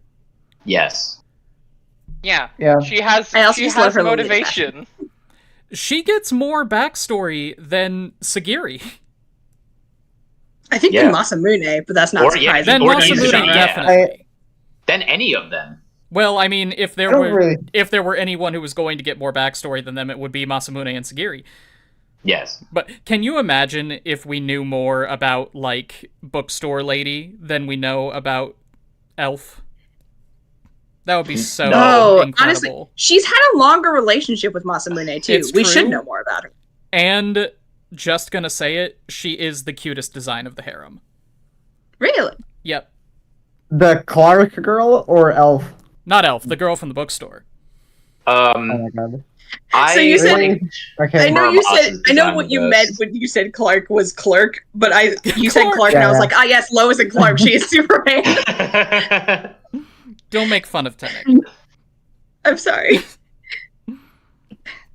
It's fine. But I wanted to say something while we were on the topic of Elf, and that's, I think, the general recurring idea in this show, which is the presentation of light novels as like some kind of high art. And I mean, okay, maybe that's a bit exaggerated in Elf because she's this kind of chuny. She's kind of a megalomaniac. She really cares about her like sales numbers and wants to, sell even more stuff. Become like the best light novel author in the world. But I don't know, it's just this general idea, even like you get it when Sagiri and Masamune are talking about their work, like they're producing high art, or like that so many people find these light novels inspiring, when from what it looks like to us, it just looks like the most ordinary slop turned out by this industry, like season to season. It feels very self-aggrandizing, especially since they're writing these books in like a day. And you're like, wow, how is it not absolute garbage if you're writing it a whole book in a day? Don't diss Wildbow like that. I will say, I'm very much a everything joke that like 3 people on all of YouTube are going to get, but those people are going to furiously defend me. Those people really like this. That completely went over my head. I didn't really get. Oh, it went over the head of everybody who heard it, I promise you. Yeah. I do like the I'm very much a everything means something to somebody kind of person, where like it's like in the the ending scene of Ratatouille, where he's like, anyone can cook doesn't mean that everyone can. It means that like good things can come from anywhere. Yeah. And like I think that's like valuable to remember and valuable to know. It's like the idea that like maybe some generic slock is like just like comfort to somebody else. Maybe it's like the first time they have seen the generic slock, and like something is always the first for somebody. And so like it's like something like that. And as we learn later, apparently Masamune's art has impacted a specific someone very profoundly. I'll get to her. Oh, it's like, I have complex feelings about that girl. But like it's sort of like this idea that like they're clearly writing for themselves and not for like they're like Elf writes because she's like, this is freeing. It's a hobby to me. And if it's not a hobby and it's not fun, then why would I ever do it? Why would I not do something that's fun? Or why would I do something that's not fun? And like with Masamune, he's over here like, I dedicate myself to this in part because I very much need the money, and in part because like I like lost someone. I lost most of my family, and the main place that I gained solace from that loss was in this specific form of art. And so I got like sort of entrenched in it. And so it's like I like the idea that like everything means something to somebody. But like if you don't have that mindset that I have, hearing this does just sound very like, guys, they are light novels that you are like churning out like content creator machines. Well, that is a very interesting point that you bring up, because I'm very much not the kind of guy who is going to say that, I don't know, what's a stupid show, Yokai Watch, I guess. Yokai Watch People is the first love thing Yokai that comes Watch. to mind. Don't diss Yokai Watch. You'll get. I've never seen after you. Yokai Watch. I don't know that it's stupid, but let's just say that something stupid like Yokai Watch. Yeah. Oh, you're going to get the mob after you. So, like, I'm not the kind of person who's going to say that somebody watching Yokai Watch and actually getting, like, flat out inspired to create something is dumb. Like, I think that inspiration can come from anywhere for anyone, and that all media has value for that reason. So seeing a show take, like, stupid content farm light novels this seriously is a fun little turnaround. Because, like, as BoJack would say, it's not Ibsen, but it's still meaningful in ways that, like, I don't know, Citizen Kane would be to some other person. And that's just nice to see just isekai schlock taken seriously as art. That is something that I actually really liked as, like, a kind of meta thing. I say really liked. I found it amusing. I found it amusing because he writes a like really passionate like love letter rom-com about his little sister. So they're like, I mean, obviously he's writing about his life experience, but like if you take it into like the meta context of the show itself, you know, this in itself is a spin-off of a different little sister show, and it feels like it keeps going down into the I don't know, the Inception rabbit hole. It's Syscon all the way down. Yeah, but I what I thought they were doing with that is kind of not taking that at face value, but like using that as a springboard to almost like make fun of light novels, but also have like kind of this very deep reference or reverence for them, you know? Well, it's the kind of tongue-in-cheek humor that you get from people who are deep in that community. Like how everybody will say on a subreddit for any given hobby, like, nobody hates Magic like Magic players, is the one you always hear.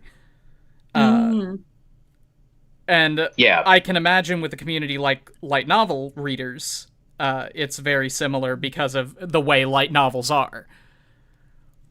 Like, wait.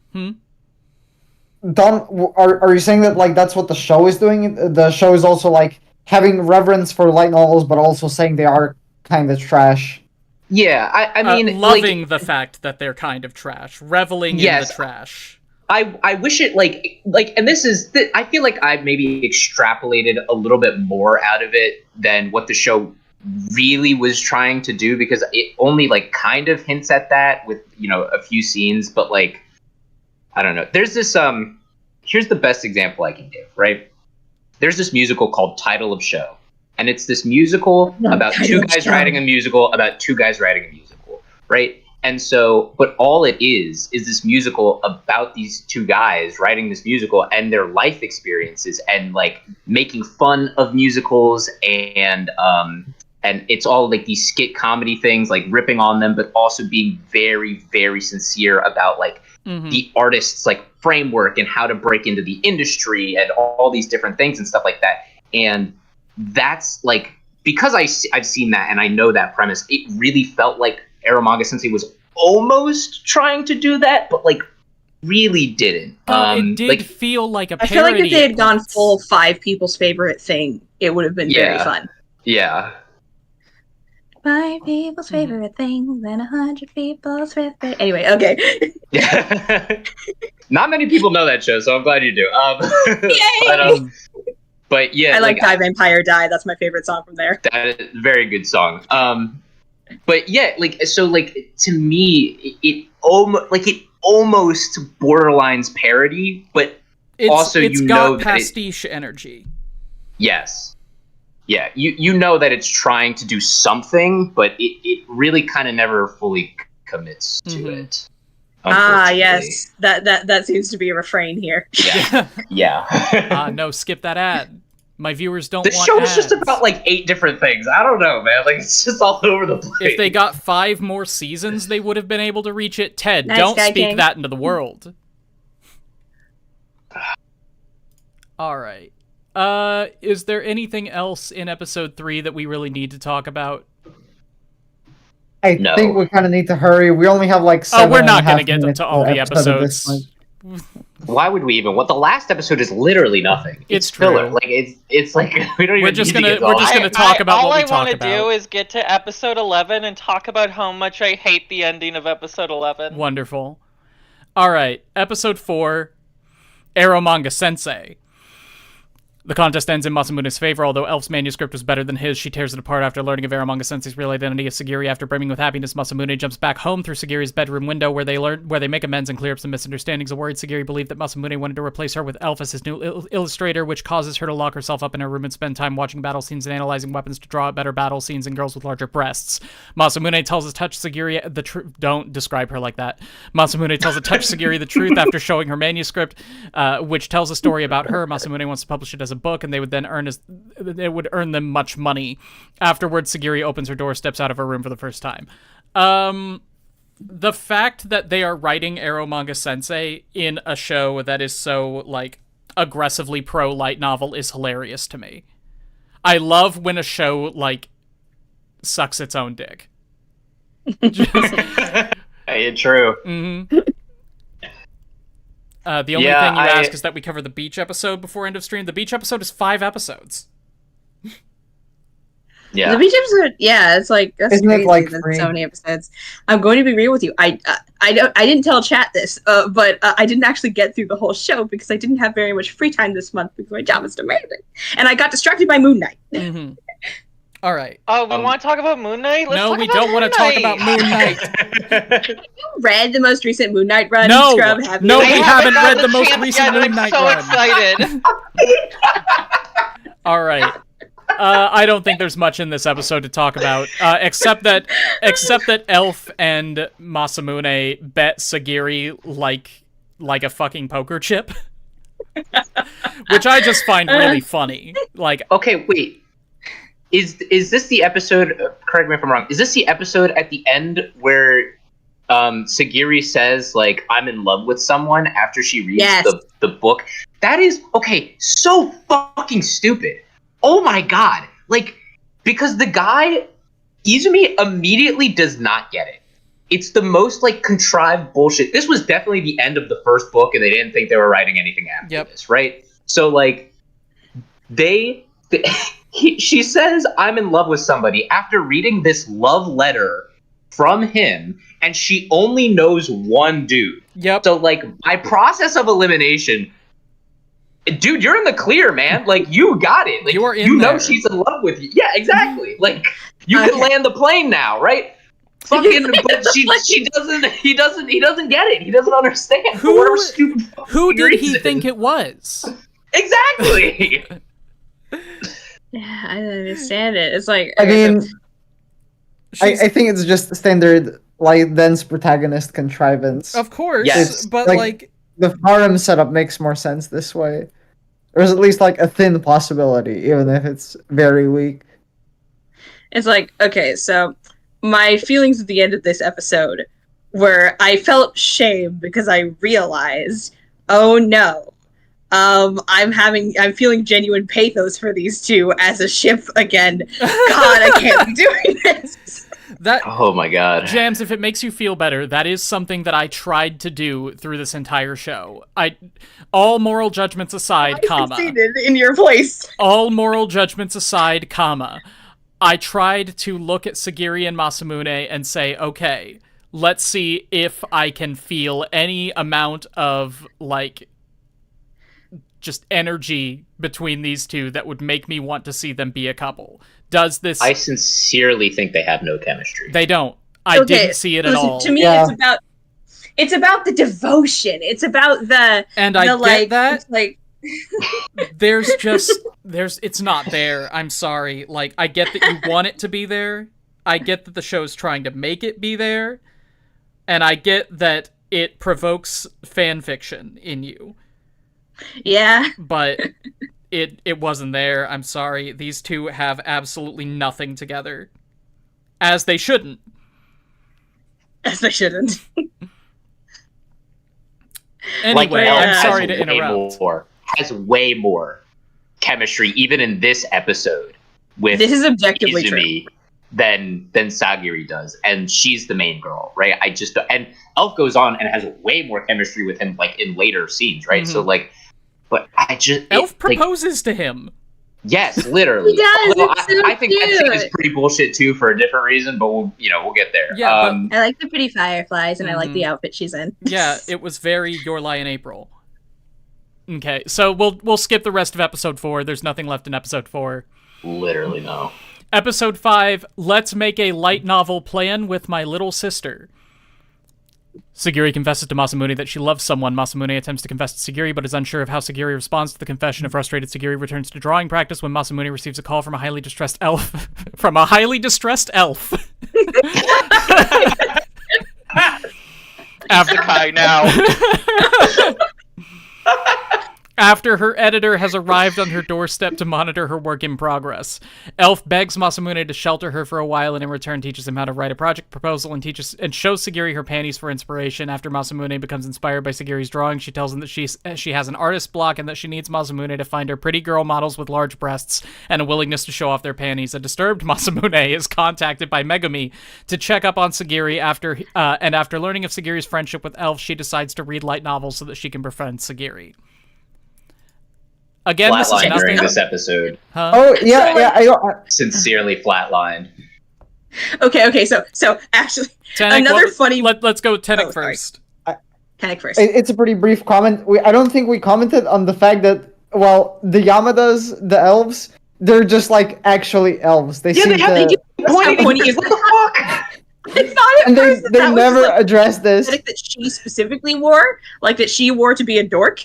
But no, her brother also has pointy ears, and he's too serious for this. Yeah, so they're just elves. They're just fucking elves. Like, I don't. Yes, they're elves. I must not have been looking at the screen when they were on screen, which I don't know how that happened because it's a sub. But I didn't even catch that Elf's family was in this episode. No, not in this episode, just in general. Okay, then I did see her that. brother. Of course, I saw appeared that. once in this episode. It's like, okay, but a funny thing that happened in the discussion thread once again was the opening of this episode was playing. I didn't even read the summary for this one because I almost never read the summaries. Mm-hmm. The Megami thing that happened was just me skimming and realizing Megami's name was there and getting very angry. Megami shows up in this episode, and it feels like. I literally forgot that she existed. Like, she seems so irrelevant at this point. Like, the show has moved so far past her in 3 episodes that she doesn't matter at all and never will. Like, it's just she's there train, for Megami. Completely superfluous reasons. Yeah. I kind of like the speed at which the show goes because I like the contained arcs within the episodes of like moment to moment. Show pace good. Vibes wise, I agree. It feels very good for the show, but looking back on it and just thinking about the things that happened, it needed to go so much slower. Yeah. Also, glitch. Yeah, there are elves in this. But anyway, so it's I want to question.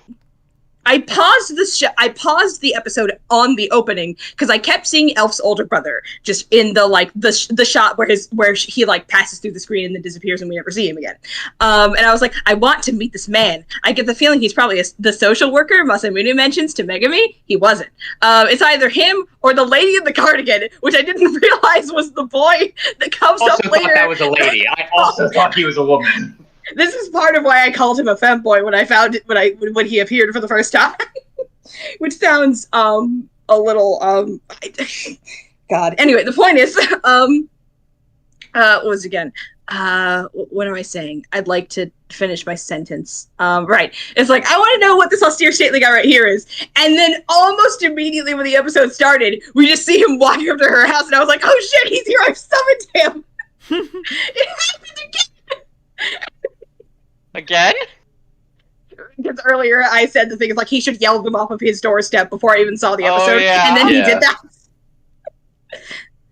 Isn't it fantastic when you want things to happen and then they just inexplicably do? In Eromanga Sensei, I can't imagine. I can't imagine the phrase "I wanted this to happen" and Eromanga Sensei in the same sentence. Yep. There's nothing in this episode. Something. It's quote unquote funny that a preteen girl has an artist block and needs to see boobies to get over it. That's the episode. Gracious. So Okay. Wait. I really liked the mirroring of like their statements where it's like, so Elf says like, that's how everybody writes.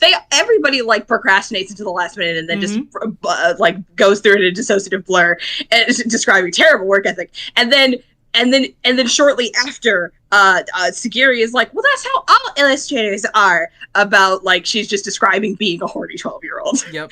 This is the universal artistic process. I can assure you, girls, it is not. Like Also, the thing about Elf's work ethic is that you can call her unprofessional if you want to, but she is not a professional writer. She makes enough money to be a professional writer, but she is a hobbyist writer who sells her work. She does not rely on that for income. Yeah, she's a rich girl. You could say about them. What would you say? In that they are 14 and 12. I do not expect them to have a work ethic equal to that of an adult. Sure. As much as I do agree also that they're that is writing the way it books should in be. a day. They are working professionals who need this money.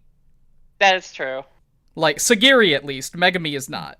But Masamune and Sagiri do this job to support themselves. Mm-hmm. And Masamune takes it like seriously. Mm-hmm.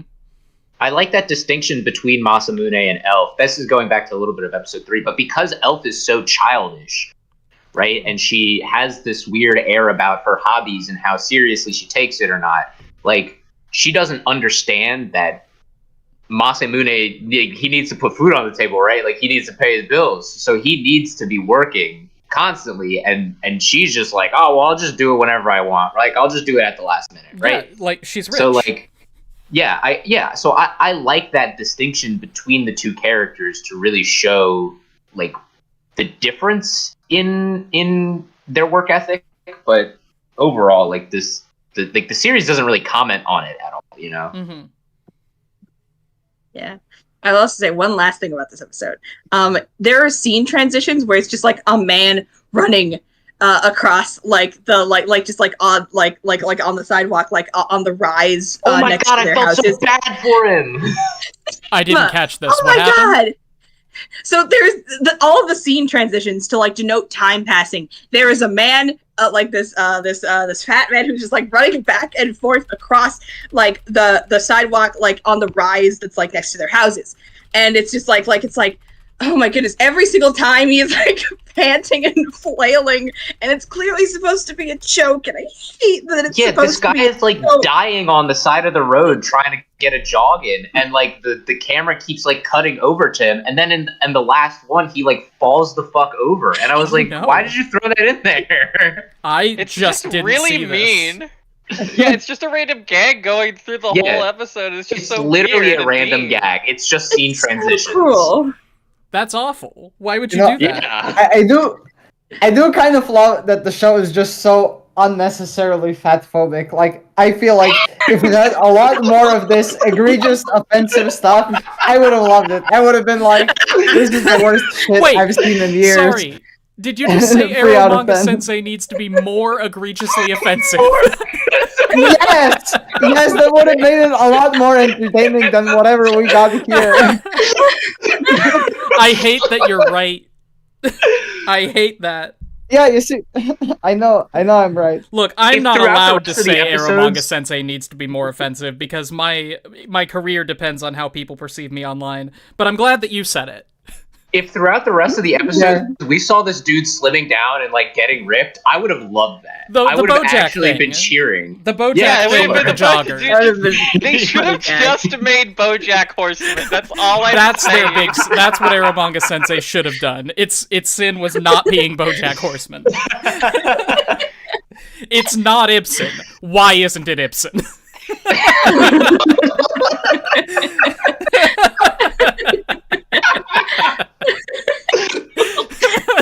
Why not? No, it's like just not possible. Why not? You stupid. If you want your plus size representation, there was a show that came out this season, which I have to assume is a sequel / spinoff to Eromanga Sensei, called Plus Sized Elf. Oh my god! Don't. Oh my god! Don't platform Plus Sized Elf. You can't tell me what to do. You know what? You're so right. I can't. No, that show does not need a platform. People know what they're coming to. They know what they're watching for. Do they? Oh yeah. Oh, yes. Oh yeah. Oh yeah. I'm glad we're laughing now because episode 6 pisses me off so much. Oh joy. Let's go to episode 6. Oh my. Episode 6, Masamune Izumi and the Nemesis of 10 million copies. Harry Potter books got weird. I really love that specific episode title, honestly. Yeah. I think it's very funny. Very cute, funny. Megami agrees to be blindfolded and immobile for Sagiri to draw her so that she can borrow Sagiri's light novels. Although Megami successfully receives Sagiri's books, she fails to befriend Sagiri. Meanwhile, Masamune finishes the manuscript and takes it to Ayami, who tells Masamune that his book can only be published a year later due to her priority for Muramasa Senju, a best-selling author who has sold a total of 14.5 million copies. Distressed, Masamune confides in Sagiri about the financial crisis of finding a new editorial company, and how he had promised his aunt to regularly publish books so that the siblings can continue their present way of life. While searching for editorial companies with Elf, Masamune meets a strange girl in a kimono who accompanies them as Masamune goes to consult Ayame. Ayame tells Masamune about a competition between 5 authors who compete for a publishing spot, and the winner has their short story published in September. After Masamune eagerly signs up, Muramasa, who happens to be the girl in the kimono, arrives and signs up for the competition as well and declares to Masamune that she will defeat him and crush his dreams. What the fuck is her problem? What the fuck is her problem? What the fuck is her problem? She describes what her problem is in one of the beach episodes, and I still don't get it. Okay, so I kind of have to remember. I think it's because she didn't want him to keep publishing stories because she'd rather she have him as her personal author, and I think this blockage was like the first part of that whole plan. I think she didn't doesn't want him writing other stuff than romantic comedies. Right? Yeah, that's what it was. Oh yeah, that's wants that's him writing the battle case, shonen right? like he's always done because that's what inspires her. Once again, they're doing that weird shortcut. Sorry. Can I just talk about how shitty it is for Ayame to let Masamune be part of this competition? Because she specifically said, this is a competition for debuting authors. Yeah, what about Muramasa? Well, that's even like, even if you accept, like, oh, I pulled strings for you to join this competition specifically, and you're like, you're gonna write under a pen name so that you don't have an unfair advantage over the others, like, whatever. Corruption in the publishing industry, never. But to let Muramasa into this competition just because she put her name on a piece of paper is absurd. Like, I get that she's like their best writer or best author, but the fact that she just shows up and is like, no, actually, I'm going to be a part of this, and there's no backlash, there's no discussion. She just says, I'm in. Yeah, right? I'm in this competition that you specifically created so that Masamune could have a book published in spite of me existing. Yeah, she's such a stupid She character. literally strong-armed or whatever her way into making sure that Masamune could not publish the thing that he wanted to publish, because she selfishly is over here like, no, his art is important to me specifically, but only this specific kind of art that he makes. And if he's making something different, that's a betrayal of me. God, that's such a mood, though. When the December's Yeah. released I'll Be Your Girl, I was going to go strangle Colin Malloy personally. Yeah, Look What You Made Me Do made me stop listening to Taylor Swift's music for multiple years. Well, I stopped listening to new December's albums for like 8 years because they didn't release anymore. Ah. That'll do it. Yep. Let's see. Can we also talk about the fact that Sagiri just commits a crime? I just call it what it is. She commits a crime in this episode. Oh yeah, she molested that sexually girl. assaults. That is just like a another BDSM classmate. setup, but it's not. But she's But 12. it's like, right. not only is she 12, but the show tries to pass this shit off as a comedy. Like, get the fuck out of here. You have a 12-year-old girl blindfolded and her hands tied up, and you are like drawing her, and then you take her panties off fully. Like, she has them in her hand by the end of the scene. Like, she hid them in her pocket. Yeah, that's great. So I think that Sagiri, like in this scene, it's kind of facilitated, which we kind of knew. Like, she's kind of a piece of shit. She has no respect for other girls and is willing to like be a totally shameless perv.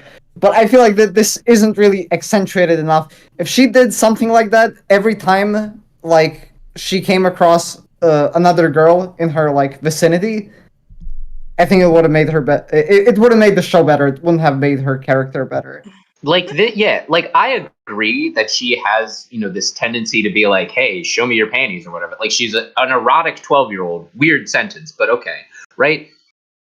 She shouldn't. An erotic 12-year-old. No, it's not. She shouldn't be assaulting other people. Like, this isn't cool. This is not funny. I get it. She's 12. It's a comedy, but like, Megami was like crying because of this. Like, she was obviously clearly upset, and Izumi just fucking sits there. He doesn't do anything about it. He just lets this happen, right? So, like, to me, the show is just like, I already didn't like Sagiri, but the show is just painting the worst type of picture for me and anybody else who is like trying to just sit there and zone out. I guess like this literally knocked me out of a stupor. Like, it's bad. Yeah. ExPoint's mic is dead. Oh no. But yeah, anyway, I wish it was worse. Like, I still feel like I have more hatred for Umaru-chan, who I'm not sure, maybe like objectively Sagiri is not that bad. But I felt like, damn, I want this show to make me hate Sagiri so much I would want to punt her to the seventh heaven, and that doesn't really happen. This is like one of the few times where like maybe the seeds could have been sown. Yeah, instead she's just this weird hot and cold melange of like various character traits. Yeah. That don't necessarily like I said, they don't emulsify. Yeah, that's why I guess it just feels so jarring to me. Because at once she's like not doing this, and she's just, like, she's being weird about it. Like, hey, Elf, show me your panties over a fucking Discord call. But then the next, she's like, hey, I'm gonna sexually assault this girl. Oh no, what's happening? Just I heard like the noises coming from ExPoint's channel, not channel, but like the and I was like, he's communicating with us Morse code.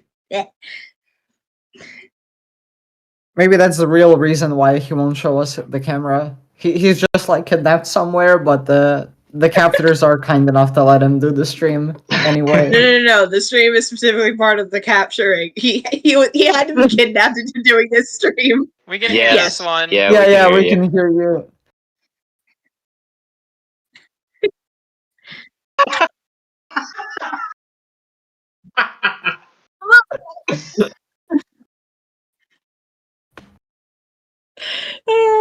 Damn, me and you are now both you're having in the mic wired. problems.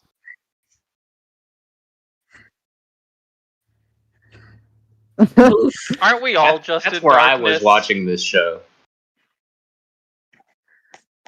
You've seen Eromanga Sensei. I think that being in darkness is probably better. Somebody says your voice isn't coming through on the stream. What? Oh no. He says he can fix it, chat. Let's find out.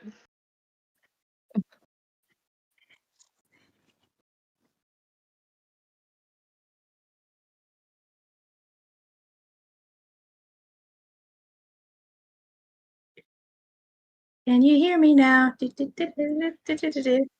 That one. Okay. Now you should be able to hear me in the chat, but it's gonna suck until I adjust the levels like this.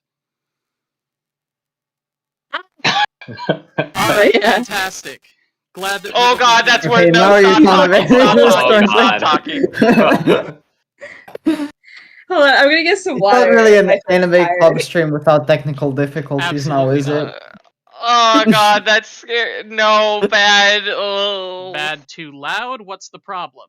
No, you're fine now. I think this you sounds talked like fine a now. static robot. I couldn't understand anything you were saying. Couldn't or can't? But Couldn't. Okay, You're so better it's fine now. yeah. Yes. Okay. Oh, Yes, I'm you're scared. Chat, please hold Chat, me. can you hear ExPoint? Yeah, everyone in chat saying that things are fine now. Sorry if the quality's suffering a bit. I was looking for my glasses, they're on my face. Okay. Actually, just going to take this Oculus off and hold it in my hands. We've only got another hour. It'll be fine. 5% more volume. I can do that. Alright. That should be about the right level of volume. Okay. Yep, you sound if fine. anybody wants to take this chance to go get like a glass of water or something, I'm gonna do that, and then we will be back and talk about episode 7. Oh joy. What if Okay, we just see you in a like second. skip to episode 11? No, because episode 7 is also really bad, and I would like to talk about it. I don't know. This show is just. We're not Man. gonna not talk about anything. This is like a once in a lifetime opportunity to talk about Eromanga Sensei 7 years after its release. I guess On this is a YouTube. once in a lifetime opportunity because I don't want to do it again. True. Yeah. Yeah. This whole. Has anyone Oh, go ahead, Tony. has anyone here watched the OVA for Eromanga Sensei? No, It I has 2 didn't. episodes. I did not. I heard it had a lot to do Big with fan. Elf, though. Yeah, big one fan. of them is focused on Elf. Oh, just one. Okay. Yeah, the other one is like about Masamune getting sick, and then Sagiri has to take care of him. And Why was that's not like the in episode. the show? No, it's not in the show. It's so in that OVA episode, she actually does the laundry and like reenacts the ending. Does the laundry and reenacts the ending? What are we talking about? The OVA episode I where see. Masamune is sick. I haven't So Sagiri seen didn't touch the her. OVA. Alright, is I would everyone have back? liked. Those I would songs. have liked that The OVA opening and to ending just songs be will the stuck in my show. head forever. Okay. Episode 7, then. An aggravated Masamune declares that whoever wins the publishing spot can give any order to the loser, to which Muramasa happily agrees. Masamune and Sagiri get to work together, with Masamune asking Elf to help writing a short story less than 60 pages and Sagiri starting on her erotic art. After 4 days of training and 2 days left before the deadline, Muramasa visits Masamune and attempts to convince him to surrender and instead write novels for her, as well as explaining her past. Muramasa never found any novel interesting from the bottom of her heart, so she decided to write one herself to read. So far, there had only been one book which interested her, and that was what Masamune wrote. And she wants to defeat Masamune so that she can forgive him for starting a new romantic comedy series. Muramasa goes on to explain her dream, which took root. Why is this so long? Which took root when her first ever fan letter gave her book a 1 million score out of 100. From then on, Muramasa had been desperately creating a novel that she could truly find interesting and give herself a 1 million score out of 100. Afterwards, Sagiri appears and declares to Muramasa that Masamune is her brother and refuses to give him away. Masamune then rejects Muramasa, who leaves with her promise of defeating Masamune. On the day of the competition, Muramasa ends up being disqualified due to her manuscript exceeding the page limit, and Masamune wins. Muramasa confesses her love for Masamune, but he politely declines. Later on, Masamune receives a letter from Muramasa, who encloses her favorite notebook and a note describing how interesting his novel was and that she would give him a score of 1 million out of 100. Jesus Christ. This show, this Character episode specifically felt like so much happened. Mm-hmm. 1,000 things happened. The next episode is like 2 sentences of description, by the way. We do make up for this. Yes. Yes. Okay, so Muramasa. I have complex feelings about Muramasa because I hate how similar their names are. I have trouble figuring out. Well, which they is have which to be sometimes. Masamune and Muramasa because they're rivals. Thanks, I still hate it. Like, they have to be named after the swords, because they're battling each other. I don't know the story of the swords. What's up with the story behind this? The Muramasa and Masamune swords? Muramasa. They're famous legendary swords. Or swords. I only know about... They're swordsmiths. I only know about, like, the... Oh. Go ahead, James. I only know about the 3 Imperial treasures because they featured in Sailor Moon. Mm-hmm. Oh. I don't know. The Masamune and Muramasa are like, they were, if I remember correctly, they were swordsmiths, but their most popular swords like battled each other or something, or along those lines, or something like that. But Masamune is always portrayed as like the better one than Muramasa. That's why you see in like a bunch of games, like you can find swords named Masamune, like in Final Fantasy and stuff like that. Terraria. Yeah. Oh. Exactly. But yeah. What do we think of Muramasa? Because I think she's just nothing. She doesn't nothing, need to be here. and she has maybe one of the worst backstories I've seen ever, because it's the most selfish, like, awful thing ever. It's wait, continue. You mean just like... First of all, his dream is bad. Like, that's just a fact. He like, what he wants to write is gross. But like the fact that she's like, no, you have to write this specific thing for just me, or else I'm going to destroy your career. Yep. That is lunacy. And she only is like, hey, I've decided to change my plan to make it so that you are writing for me instead of me just like taking work from you, because I realize that you actually do financially need this job that we both work. I'm so angry about Can this. you imagine if this were also, any I'm other in love job? with you. Like, imagine these two, like, in a The Office situation. And Muramasa is like, I want you to sell paper only to me. Because I have never felt passionate about selling paper before I saw the paper that you sell. Yeah, but she was also from a rival company. Yeah, a rival paper company, like... Well, when you put it that way, and I imagine her saying, come work for my company, it doesn't sound as ludicrous, so I don't like that. Why would you do that to me? I was trying to make it funny. I've broken down the joke too much. I'm sorry. No! Comedy is broken down. Please send help. Send help has been in the title of the video since the beginning. It's not coming. It's really, I find Muramasa, God, these names are so fucking dumb. I find Muramasa just so fucking confusing because she says, hey, I hate you, I'm gonna destroy your career and your life, go fuck yourself. And then the next time we see her, she shows up in a schoolgirl uniform and says, oh, well, they told me that you would like this more if I showed up like this. And I'm here to make it so you are only writing for me. I'm going to pay you to only explicitly write for me because I actually love your writing. Like, completely incongruent with the previous scene that we saw her in. I love your writing and hate you makes perfect sense to anybody who was born in time to read Harry Potter as it was coming out. I never read Harry Potter, so I don't know. I don't know anything about it. You know nothing about Harry Potter? How is that possible? Dude, literally, like, okay, I just think... Okay. We'll talk about that later. One of the houses. Yeah. That's anyway, too much of a conversation. Yeah, it's a big thing. But no, I don't know. I just, like, because it stems from this, like Muramasa, all of it stems from this weird parasocial relationship she has with Masamune and how much she loves his writing. But it bleeds over into her, like, conflating the two of, like, I also love you and your writing, like, or rather, I love you as a person and I love your writing, right? So, girl, you do not know him.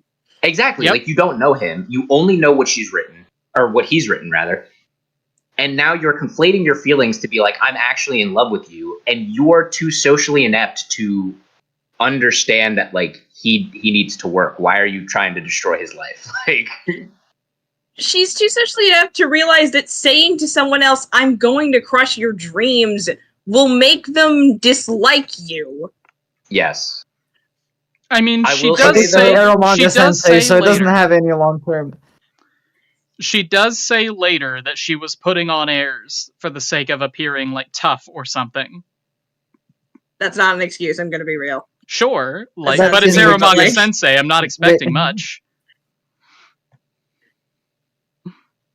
What were you saying, Kennick? But I was just saying that it is an excuse, even if it's maybe a bad one. Also, I don't think she's 12 years old. I think she's I mean she's the senpai of her. Yeah, Muramasa Masamune. isn't 12 years So old. she's like, No, she's 14. She's his age, whatever that is. Yeah. Whatever that is. No, all the Mal girls said it's are 16. explicitly younger than he is. She's the same age as Elf. They're both 14. no, that's not true. She Oh, is it not? calls Masamune his kohai, her kohai, and he calls her his senpai. Well, you don't have to I be think that- older than Yeah. someone to be their senpai. You just Yeah, have he to have called- been Yeah, but- in the industry longer. He calls her think senpai because that's- she has a higher status in Yeah. the writing world than he does. That's why he calls her senpai. He would call Elf But senpai if I'm she not sure about demanded that. that he did. Yeah.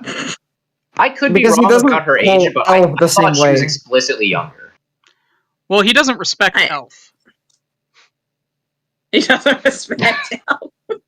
This is true. He knows her too well to respect her. It's true. He doesn't He see instead Elf as has a more coworker. respect.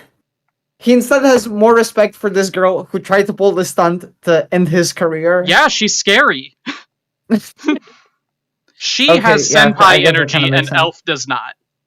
So the thing, okay, so I want to say one thing about this episode. The moment where Sagiri just very loudly screams, "No, he's mine, mine!" Like she walked out of her room when other people were in the house, which is the thing. She's never gone this far out of her room, and she's never walked outside of her room when anyone else was in the house. But this was important enough to make her leave her room, and that's like intended to be like a very big climactic thing. Yeah. Like she is shaking in fear, and she just screams, "No, he belongs to me. I got here first."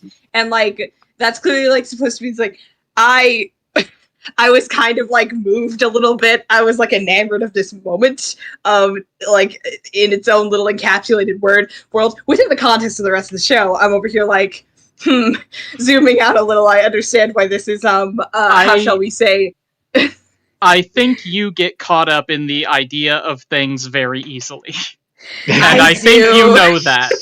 I think you really like the idea of a girl who's been stuck in her room, working up the courage to come down and yell at people in a dramatic moment. Yeah. See, like, I would really like that if I liked any of the characters or thought this was, like, building up to something. But, like, I know it's Eromanga Sensei. I'm not expecting, like, character development to, like, stick or anything. No, like, I was having a particularly hard time watching Eromanga Sensei the other day because my brain was telling me that all work is physically painful. And that was the episode where Masamune and Elf get into the argument about passion and work ethic. And I sent screenshots of the conversation to my wife, and I was like, Eromanga Sensei is specifically calling me out. And she said, I will not allow Eromanga Sensei to make you feel bad about yourself. That's a real one. Mm-hmm. Yeah, like that scene, I get it, especially because the voice acting, like Sagiri's voice performance was like pretty good. You know, it was good. You know, like it was passionate, right? But I think that's one of those scenes where you will get caught up in it. I think it's kind of easy to get caught up in a scene like that because of how it's presented. But thinking about it, but it's like yeah, it's like Cairo said. Then you take a step back and remember that it's Eromanga Sensei. Yes.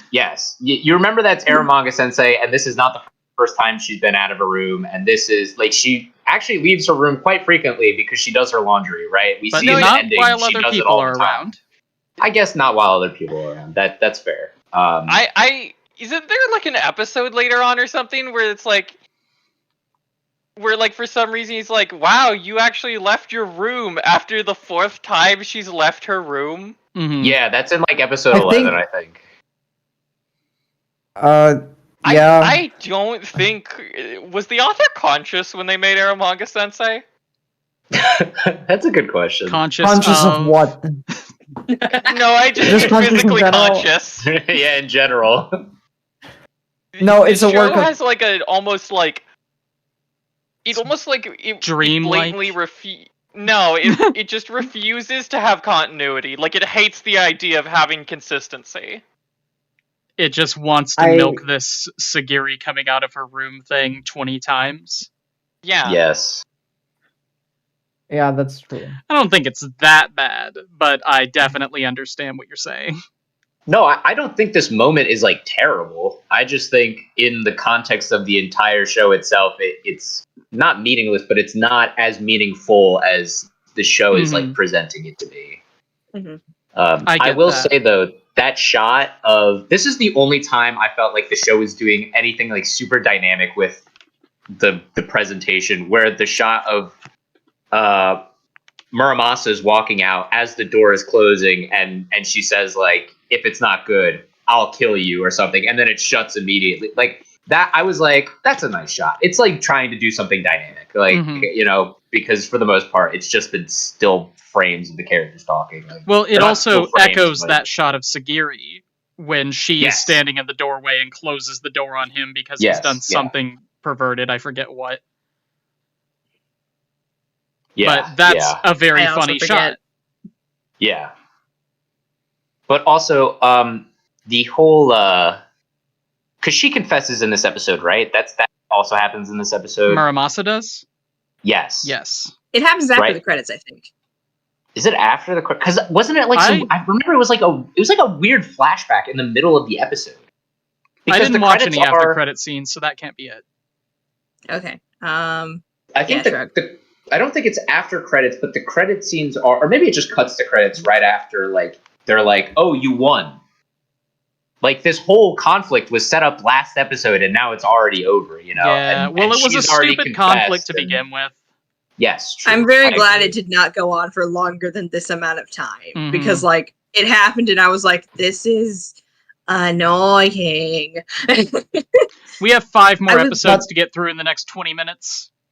Oh dear, oh god. Well, okay, fine. 20 minutes? 40 minutes or so, depending on how ready you all are with your recommendations for next time. I'm ready. Alright, so let's go ahead and go to episode 8, which I think is basically nothing. Episode 8, Dreaming Sagiri and Summer Fireworks. Masamune finds Sagiri in a yukata and deduces that she wants to see the fireworks but doesn't want to leave her room either. He invites Elf Muramasa and the 3rd place author of the competition, Kunimitsu Shido, for an after party at his house. After the party, the 3 authors go out to watch the fireworks, but Masamune chooses to stay with Sagiri in her room as they watch it from her room instead. Shido is here! Yeah, he's here! He's not gay! Definitely not gay. Me when I'm not gay. I've never been gay. Not one time. Never even seen a man. You haven't met Shido then. No, I mean, I would never look at Shido. Gay, which it probably isn't, but... I do want to say something. Young lad. What do you want to say, if I don't have... Oh, sorry.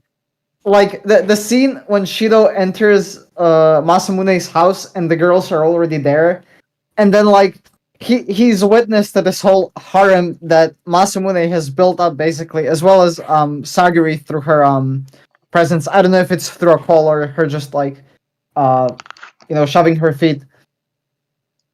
And he's just, like, this totally normal guy witnessing to this, like, bizarre, unrealistic situation. I just thought that was very funny. So you're saying he's the straight man? Yeah, you could say that. I adore straight man characters.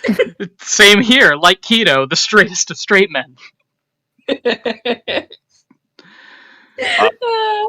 I'm gonna be honest, this episode was so, like, nothing. The only thing I have written down in my notes in all caps is Starburst Stream for when Elf is talking about... Starburst Stream!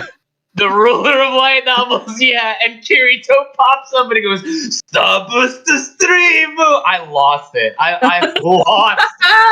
Yeah. Oh, I cringed so hard. And, well, the best part is that SAO is an A1 Pictures show. Yes, which and is why also they could that- use Kirito in it in the first place.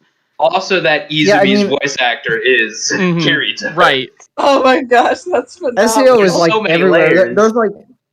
There's like so much shilling of real life light novels in this show. It's kinda Well, why crazy. wouldn't you? If you're A1 Pictures and you know that you are going to be releasing something that everyone is going to know about, shill your other properties, man. Put the characters of Ore-Imo in the finale.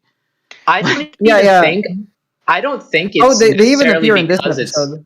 I don't think it's necessarily because it's because of A1. I think it's because specifically it's Dengeki Bunko, which is the publishing company for all these shitty light novels, right? Okay. Because Hollow and whatever the asshole's name from Irregular High School, Magic High School, whatever, they also show up, and I'm pretty sure Spice and Wolf was done by. Spice and Wolf was Silverlink. Yeah, I can't remember off the top. You're of my right. Head. Yes, because it wasn't A1 Pictures. I know that much. No, it definitely wasn't A1. No, it would have been way worse if it was A1. But like the Ore-Imo characters also. That's why. I mean, was it White Fox?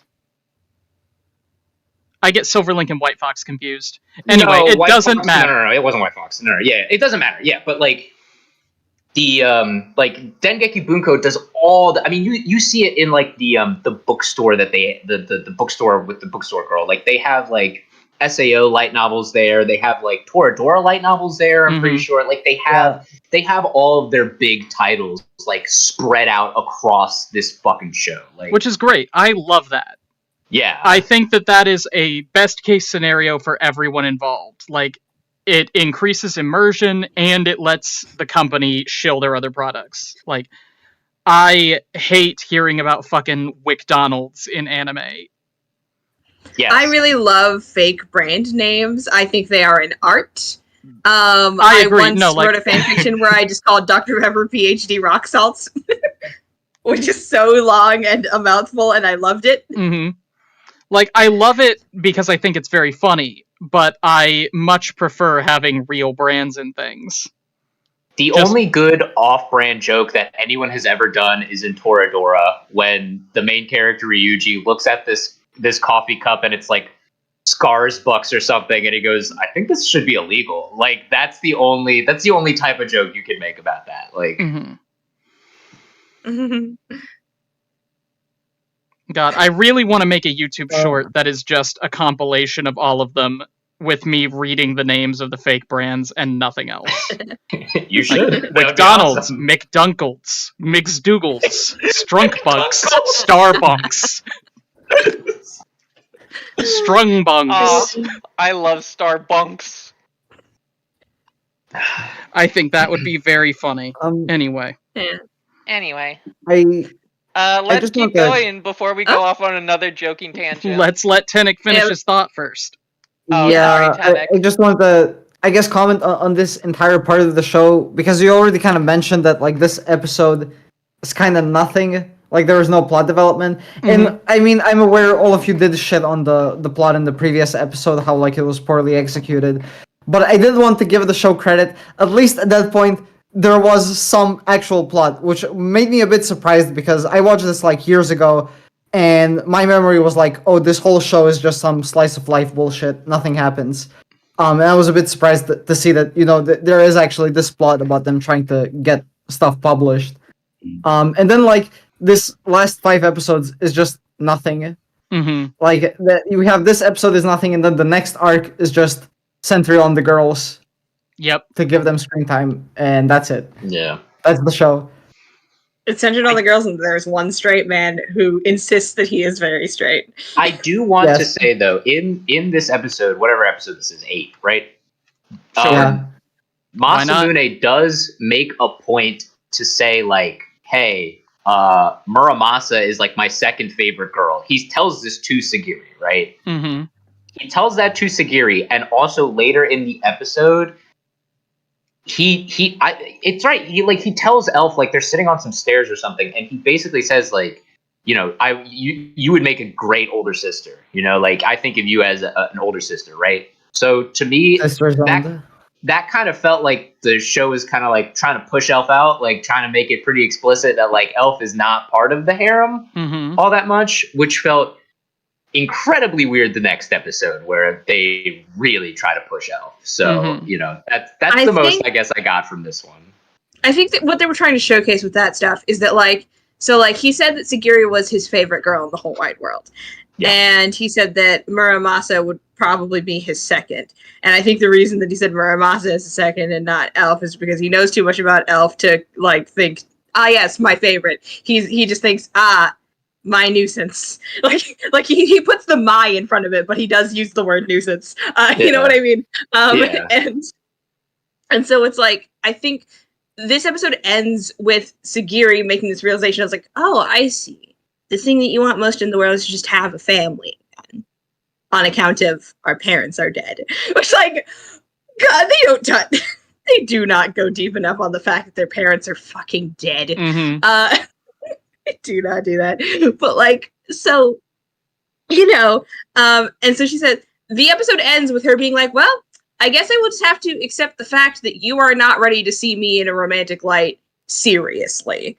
Like he explicitly states the reason he doesn't like pursue her romantically, like he says this, it's because he sees her and he's like, that's my little sister. And I as an older brother have an obligation to not be like that. Like he says this explicitly. And Sagiri is like, that's dumb. It's stupid. We don't talk. We didn't talk for a year. And I like you because you coddle me. See, like, a joke that I always like to make with Mariah is that we watched the Ghibli movie From Up on Poppy Hill. And there are a couple of characters in that who meet each other and then later find out that they might be half-siblings. And it's really awkward between them. And the whole thing is like, we're related. We can't be together. It's like, yeah, but only by blood. Like, why does it matter? Like, I'm just imagining Sagiri sitting here like, what do you mean we're related? We aren't related at all. You didn't grow up with me. We don't have blood together. Like, you didn't speak to me for a year. I'm not your sister. Yeah. I think that's a very good example of what I'm talking about when I say that this show is like really tame, doing the bare minimum and being like a trashy show. No, I really get what, not I do trying get to what you're utilize saying. the sitcom premise. And from the incest angle, you're right. It's the pedophilia angle that puts it over the top. Yes. Yeah. All right. Episode 9, then? Yes, please. Little Sister and Fairy Island. During the after-party at Masamune's house, Elf invites Masamune, Muramasa, and Kunimitsu to travel to Fairy Island, a southern island owned by the Yamada family with a writing camp as an excuse. When Elf and the company land on the island, they meet Chris Yamada, Elf's older brother and her executive editor. At Fairy Island, Masamune is rewarded with more writing material, but is also confronted by Elf and Chris about marriage into the Yamada family. Elf, as a show of trust and as an in-case of proposal, reveals her true name to be Emily. No way. Crazy. You mean she had a name that wasn't Elf? This entire proposal scene was adorable. I loved the pretty firefly lights. I loved how she was being so sincere. About everything and so considered about the way she was talking. And the whole, or at least considered for Elf. Like, when you propose to me, use that name. Like, that's such a great melodramatic line. I love it. That is, like, so fucking yellow. Yellow? Yellow? I've heard yellow used to refer to melodramatic, like, cheesy shit, and I'm not sure where I've heard that. Is this just me? Have I made this up? I've never heard of that before. Probably made that up then. I think well, then let's get it started. Let's make that a thing so that I'm not wrong. So yellow. So yellow. Yeah, but my partner will regularly get on my case for saying stuff like that. Not get on my case as in like they're actually upset, more just like, you are so dramatic. And I am in love with you. It's like, Elf wasn't a name, it was a designation. Very good, Cairo. But yeah, that's the best I can say about this episode, is that it was very pretty and very, like, teenage novel romantic. Which I can definitely get behind. That scene was the only thing of worth out of this entire episode, because the rest of it is kind of just everybody's. I was disappointed that I found around. Chris boring, because I was so excited to meet him properly, and he is so fucking boring. Yeah. He's so fucking boring. Me when I'm boring, and I have no fucking like I have nothing to say of any interest whatsoever. The only thing they do with him is make a gay joke, and you're like, why, dude? Like, because gay people are funny. weird. Apparently, I could not imagine being gay. Wow. Anyway, do you want to like hang out and play board games later? Has to be like the best gag about straightness they do in this episode. Like the other guys' idea of sharing a room with Masamune is just so. It's like a complete non-option. Hilarious. Just because of that. It's like, oh, I'm not like gay. horrifying. I could never cohabitate with a man who might be gay. You're like, okay, like, dude. I think my least favorite thing is, it really is just like that situation of like, this doesn't feel like, you know, Japan's weird gay aversion. This feels like an active like hatred of like gay people. Mm-hmm. Yeah, I must have skimmed over those bits. No, it's like, I've been thinking It's about really Apothecary Diaries a whole lot lately, because I'm working so diligently on this new script. And, like, the way Apothecary Diaries treats the concept of homosexuality is so refreshing. Because, like, the scene that keeps coming to mind is when Mao Mao is first realizing that Jinshi has, like, a very high social rank. She thinks, oh, he must be the emperor's favorite. And there's this scene of the two of them, like, naked and seen with flowers, and she's blushing, and she's like, hee hee hee hee. And, like, that whole concept of people in, like, 12th century China, like, snickering behind their backs at the idea of two guys fucking, but nobody actually cares, is so refreshing to me. Yeah. Like, wink, wink, nudge, nudge, you know what they're getting up to, haha. Like, Gay sex, yeah, no, I get it. yeah. And that's funny. Because, like, I don't know, then going back to this modern day show, and like, yeah. It's not accepted, but there's no malice in it.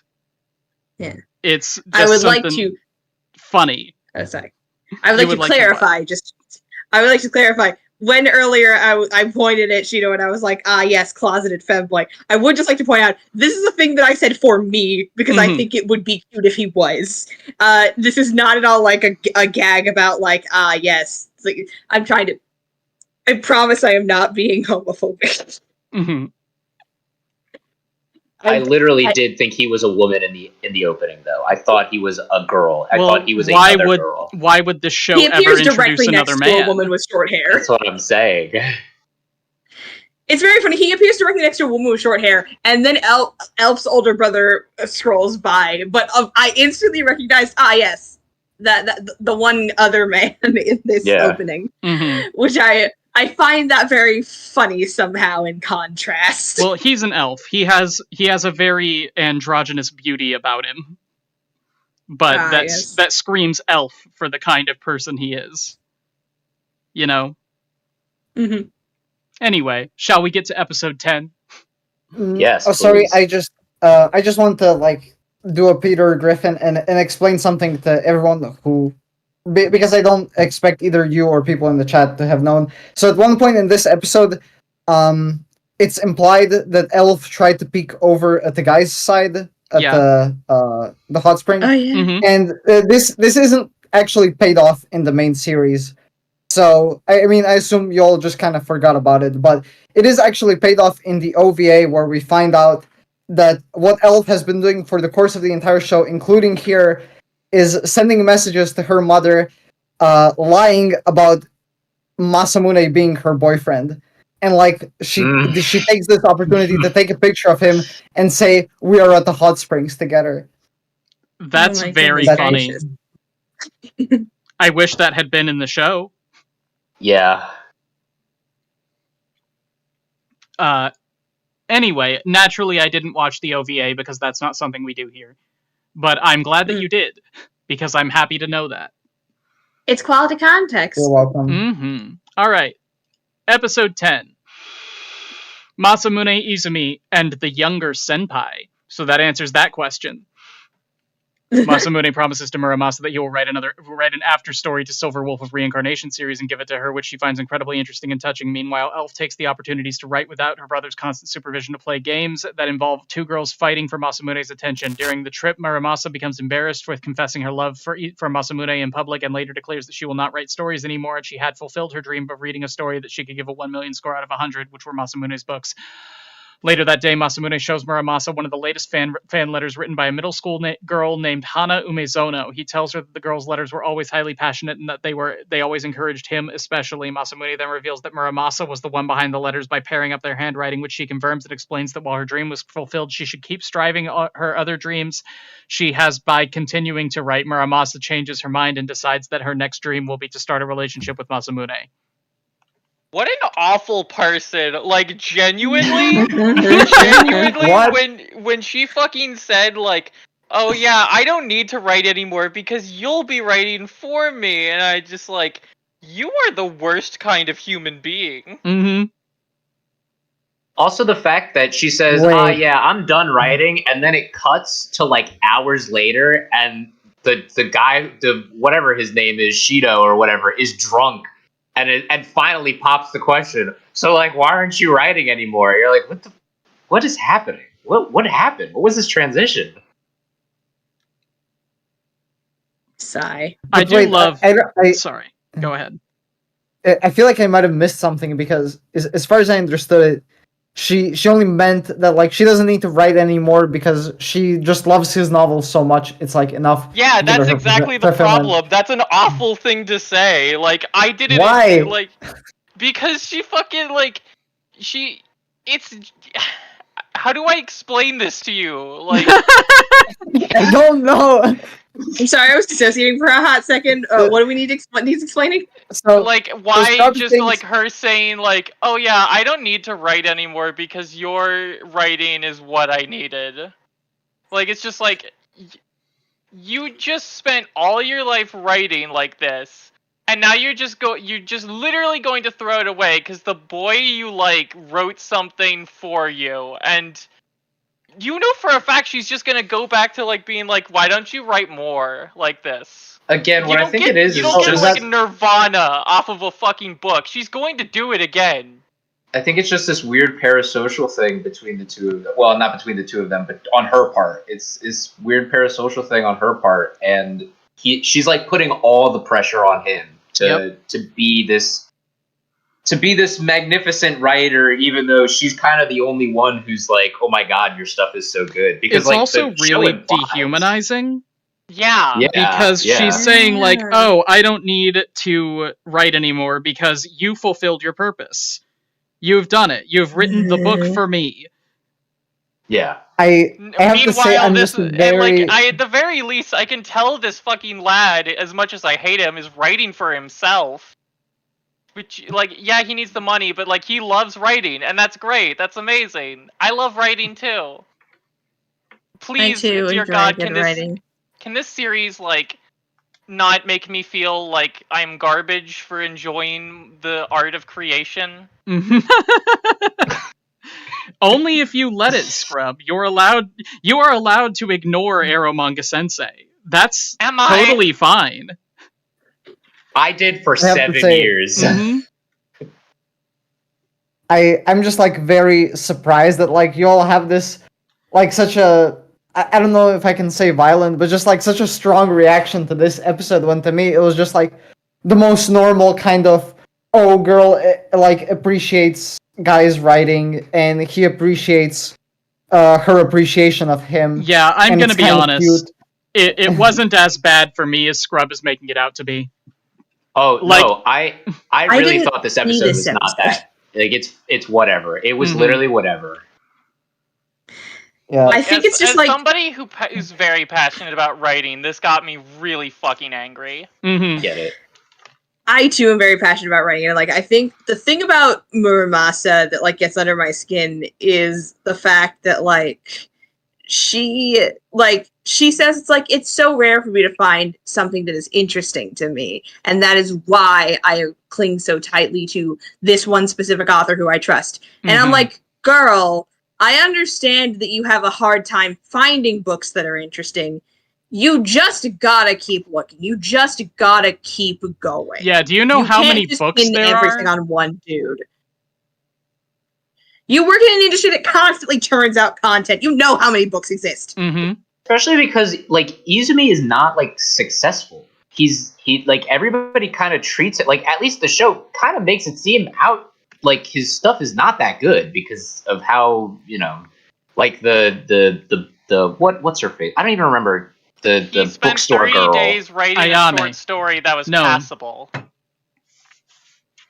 Yeah, Ayame's the editor. Is it- Bookstore Girl is her name. bookstore girl. I think it's Tomoe. I think that might be her. I don't remember. But bookstore The girl villain really makes it seem like he's not popular. Like all of his stuff, like in the first episode that he brought to like his editor or whatever, all of it got rejected. They were like, it's all shit, send it back, right? He only has the one book that's out, and it seems like he doesn't get that many sales, you know? Actually, it's a series. Yes, well, a series, yeah.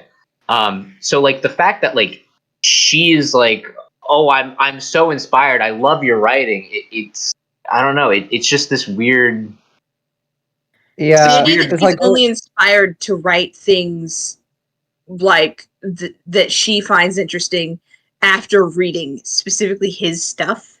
Yeah. Is Toxic fan. odd to me. She's a Yeah, I toxic just kind of fan. think she's an idiot. So I don't know. God, I have never considered that, but the thought of a coworker being a toxic fan is terrifying. Yeah. Yeah, I don't know. I think it might just kind of connect to the whole harem aspect of the show. Like, they just need to glaze over the protagonist for some reason, even if it, you know, it doesn't really explain why. Then he's more of a popular author. Yeah. I mean, you want to talk about glazing the protagonist. Like, the way he gets her to start writing again is by showing her a letter from herself talking about how amazing he is, right? That scene in itself, you know, like, oh, cool. Like, why? I love how the summary for this episode says that the author of the letter is revealed to be Muramasa. Like, she knows. Yeah. She knows. It's her. Does she know? Oh, she knew. Anyway, episode 11.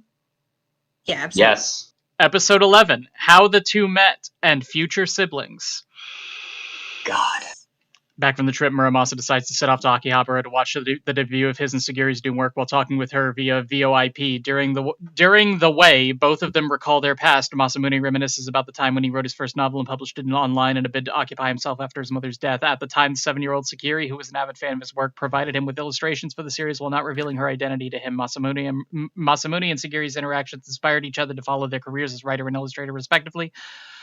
And Sagiri decided to cease her conversations with him and dedicate herself to being a professional. Once reaching Akihabara, Masamune is apprehensive about the reception of his book until he is reassured when a group of characters from Oreimo pass by while praising it. Upon returning home, Masamune is surprised upon seeing Sagiri out of her room, and she reveals that she is training herself to eventually become able to leave home. With the two of them renew their promise to move forward and make their dreams come true together. Incredible. Oh yeah, that's like a part of the show. Like, he sure as hell doesn't put in a lot of effort into helping her get out. It's true. But I know Scrub wanted to talk about episode 11 a lot. But before we get into anything, I want to talk about the implications of characters from Oreimo coming up the escalator. That's what I want to talk about. What does this mean for the show? Does it take place in the same universe as Oreimo, but Oreimo is seen as a light novel in the show, isn't it? No, never. It's not seen as a light novel. It's not seen as a light novel in the show. I checked. Okay. Okay. Then I'm good. No. I'm good to just sit here in my chair and say nothing. What this is, though, is such, like, self-aggrandizing bullshit, though. Like, to have the characters from the other show, or the other series, the better one, right? I mean, relatively speaking, to come in and be like, whoa, this new thing is so good, it's so great, I'm so glad that it's, you know, you're just like, you're hyping up this new book by trying to sell your old one in it. It's like when Pokemon characters show up in later games, you know, like it's Red in Gold and Silver, right? Like it's trying to bring in your sister series, your you know, into the show now and be like, hey, but this is the good one, like this is the new one, right? We're Our passing old characters the are torch. like our old characters are here to tell us how good this one is, right? Like it's just it's such like a it's just self-aggrandizing. That's all it is. It's just, and it's kind of unnecessary. Like, I That's think exactly Eromanga why I Sensei love it. needs as much It's brilliant. aggrandizing as it can get. Yeah. I guess that's fair. Anyway, sorry, Tenet. I mean, Oh yeah, I just want to affirm it. Tom, you're right. That's exactly why I love the inclusion of this cameo. Ugh. I mean, look, I whether or not you like it, it's like fun. Like, I guess I wasn't necessarily like screaming at my television and being like, "What the fuck is this?" But like, you're like, I just kind of rolled my eyes and was like, "Oh, okay, all right."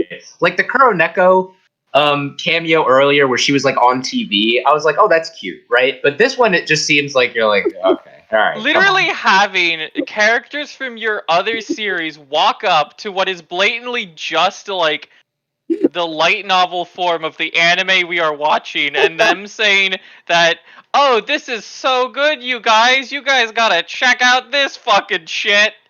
I want to fucking throw up. I hate this series so goddamn much. This shit makes me so fucking angry. Oh my god. Yeah. I was nowhere near as passionate about it. I just kind of shrugged. Can I tell you something that I was passionate, very much so, about this episode? Is the entire backstory of Izumi and Sagiri having like known each other like 5 years ago. Sagiri is like a 7-year-old, right? Yep. And she's like, she should not have been on the internet unsupervised. Not only should she not be on the internet unsupervised, but this is not how like children act or like behave or think or do. And it's the most like, it's the most like thing that breaks me out of my like suspension of disbelief, right? Coming from personal experience, right? I have 2 sisters. They are both 7 and 8 years old currently, right? They don't fucking act like this, man. Mm-hmm. They're not gonna be like when the mom is drawing something, the sister and the little girl is like, oh well, it doesn't make me want to lick her panties or whatever. It's like kids don't fucking act like this, man. That's not what kids are. None of the people in the show act like children because they're not children. They're things for the author to use. 7-year-old Sagiri, it felt like she acts older than Sagiri now. Like, does that make sense? It feels like a radically different character. When it comes to perverted characters like Sagiri, the younger they are, the funnier it is. Can you imagine if she were like coming out the womb, like in the doctor's office, like, yeah, give me some of that porn. Like, hasn't even learned to speak yet. The Eromanga Sensei with Eromanga Sensei. Yes, I could imagine that, actually. But Tom, I do want to say something in the show's defense, which is that from what we see in this episode, her mom is basically a porn artist like her. Sure, and she's not really been a good parent. It's genetic. You might explain it that way as well, but I think you could also provide a neuter type explanation. No. What, you mean it can only be explained genetically? No. You're wrong. No, I will not elaborate. You're wrong? Complete pause. No. I think this show has destroyed us now.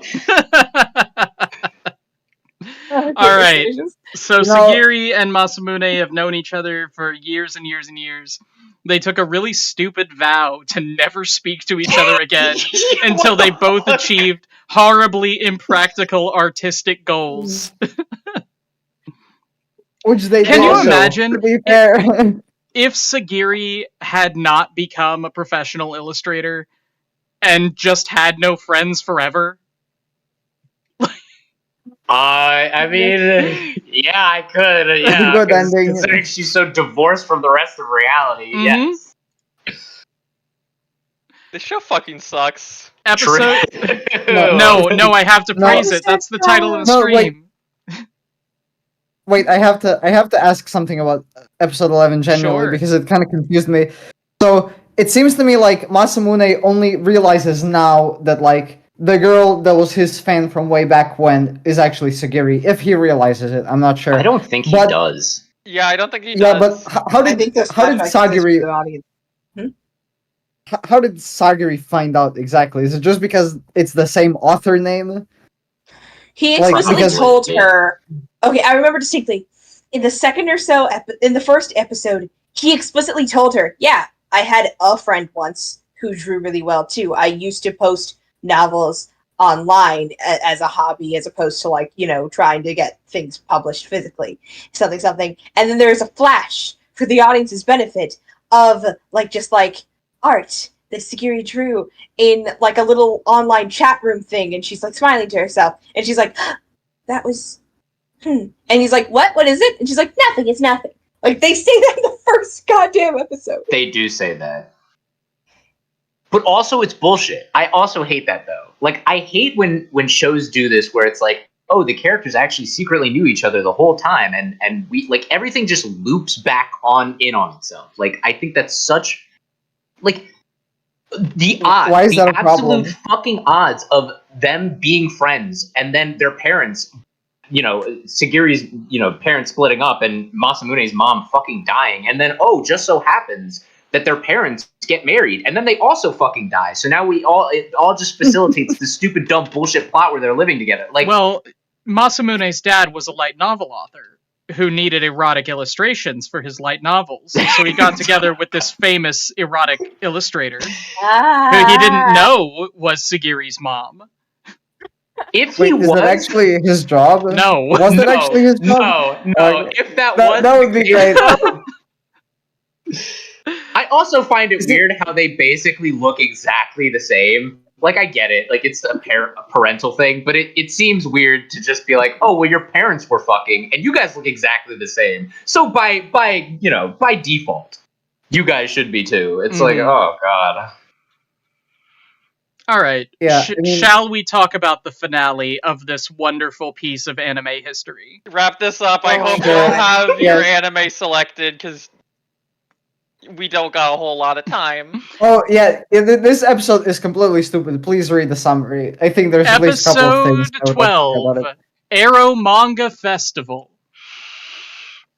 Elf and Muramasa arrive at Masamune's house to fulfill their part of their bargain with Sagiri, that she would allow Masamune to go with them on the trip in exchange for them having to both pose for her. As Sagiri draws the two posing as models, Tomoe arrives at Masamune's home and delivers him a copy of an erotic doujinshi that inspired on his most recent work. Sagiri arrives and snatches the book from Masamune, and after reading it, is determined to make her own version of it. After reading Sagiri's version, Masamune realizes the main character's penis was incorrectly drawn, but is too embarrassed to explain it to Sagiri. He then calls Megami for help to no avail, and Muramasa shows the others a sketch of Michelangelo's David sculpture to prove Masamune's point. The episode ends as Elf and Muramasa leave, with Masamune watching in joy as Sagiri waves goodbye at them to see them off. The character development. Mm-hmm. She exits. She can go to the window now.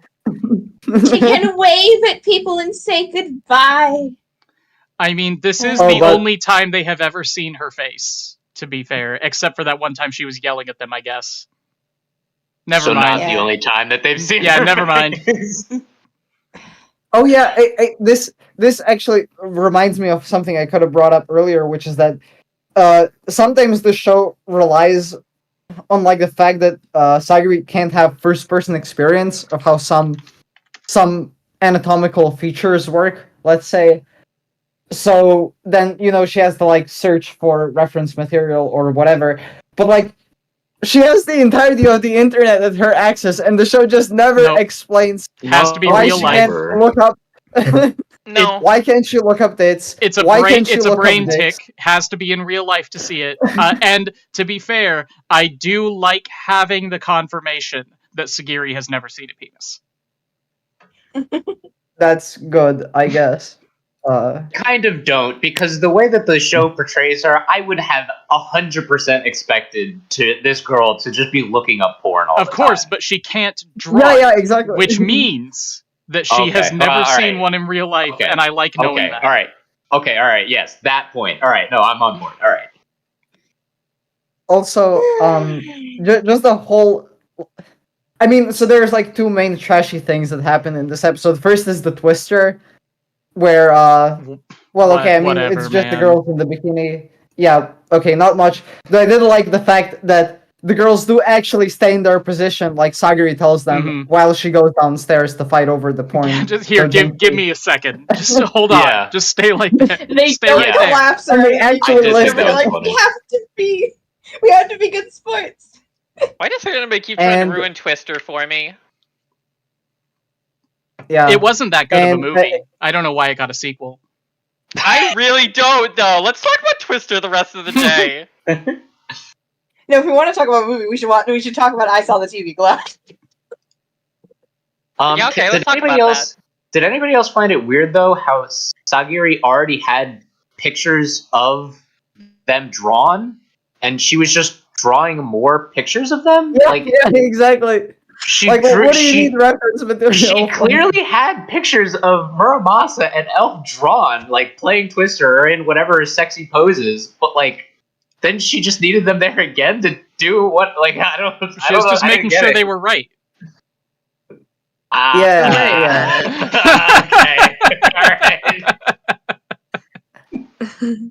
Yeah, and also like in the entire second part when they're playing out this extremely stupid joke, and contrived joke about the fact that, Elf and Sagiri don't know what a dick looks like. Where, again, instead of just showing it to them on the internet, it wouldn't even have to be porn. He tries to go through all these loops, like trying to ask Megumi to draw a sketch. And then that's the best part, like when Muramasa just sketches Adam at the end, or no, is it David? I think it's David. Yeah, first we draw this act head, like it's something embarrassing. Then we erase some of the more detailed features. What? And 1, 2, 3, a circle. A circle. He's doing a SpongeBob bit. He's doing a SpongeBob bit. Get a bunch of depressed millennials to sit in a room and they will quote SpongeBob at each other to communicate. Alright, final ratings for Eromanga Sensei. I will go first and give it a 5 out of 10. No comments. Should I just go? Yeah, go ahead. We'll go in order. Originally when I watched this 6 years ago, I gave it a 3. My impression, I guess, somewhat improved because now I would give it a 4. I was very disappointed. The show is not. It's just plain bad. It's not like the kind of extreme trash that would be fun to watch. Like maybe the Giga videos gave me the impression. I will say if if the entire series was like episode 12, like that level of trashiness, then I would have liked the show a lot more. And as I said, if it was like a lot more offensive, if it just leaned into that a lot more. But this way, it's kind of nothing, not worth watching. That's it. Yeah, I do also, want to say... Also, the OP and ED are bangers. Real quick, the OP and ED are great. But I do want to say real quick that this is why I don't change my rating of shows on Mal without rewatching them. Because Eromanga Sensei, I've been breaking my rule, and I have been slowly lowering the rating over time as I watch more things, because I'm like, I can't rate that the same as Eromanga Sensei. So Eromanga Sensei has to be a little lower and a little lower. And then I go back to it and I'm like, it really was only a little bit worse than Solo Leveling, huh? Damn. So, Get I'm the gonna be putting pitchfork. it back at a 5. I think it's at a 3 right now. Anyway, Scrub, your rating? 0. Yeah, okay. Mal doesn't let you do that, but fine. I don't use Mal. It's just 0. I'm allowed to say a number. I am. I give it a negative, but negative implies an ironic enjoyment. Okay. You get it. Alright, Jams.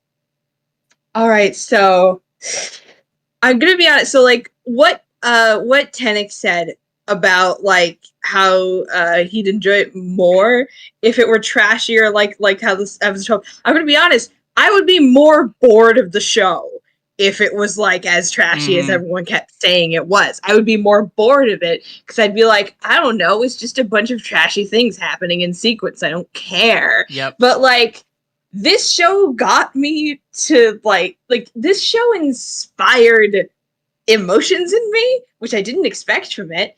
And it I understand that zooming out is bad, but like in the moment, I was like genuinely like, wow, okay, wowie zowie.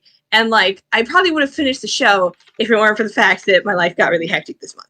So I think I'm gonna give it, oh god, it's like, it was the word I'm looking for. I'm gonna say I would, in context, I'd probably give it a 6 out of 10. Whoa. It's so sad. That makes me feel. They didn't finish with it. Shame, but They didn't What? finish it, guys. It's okay. I didn't finish the show.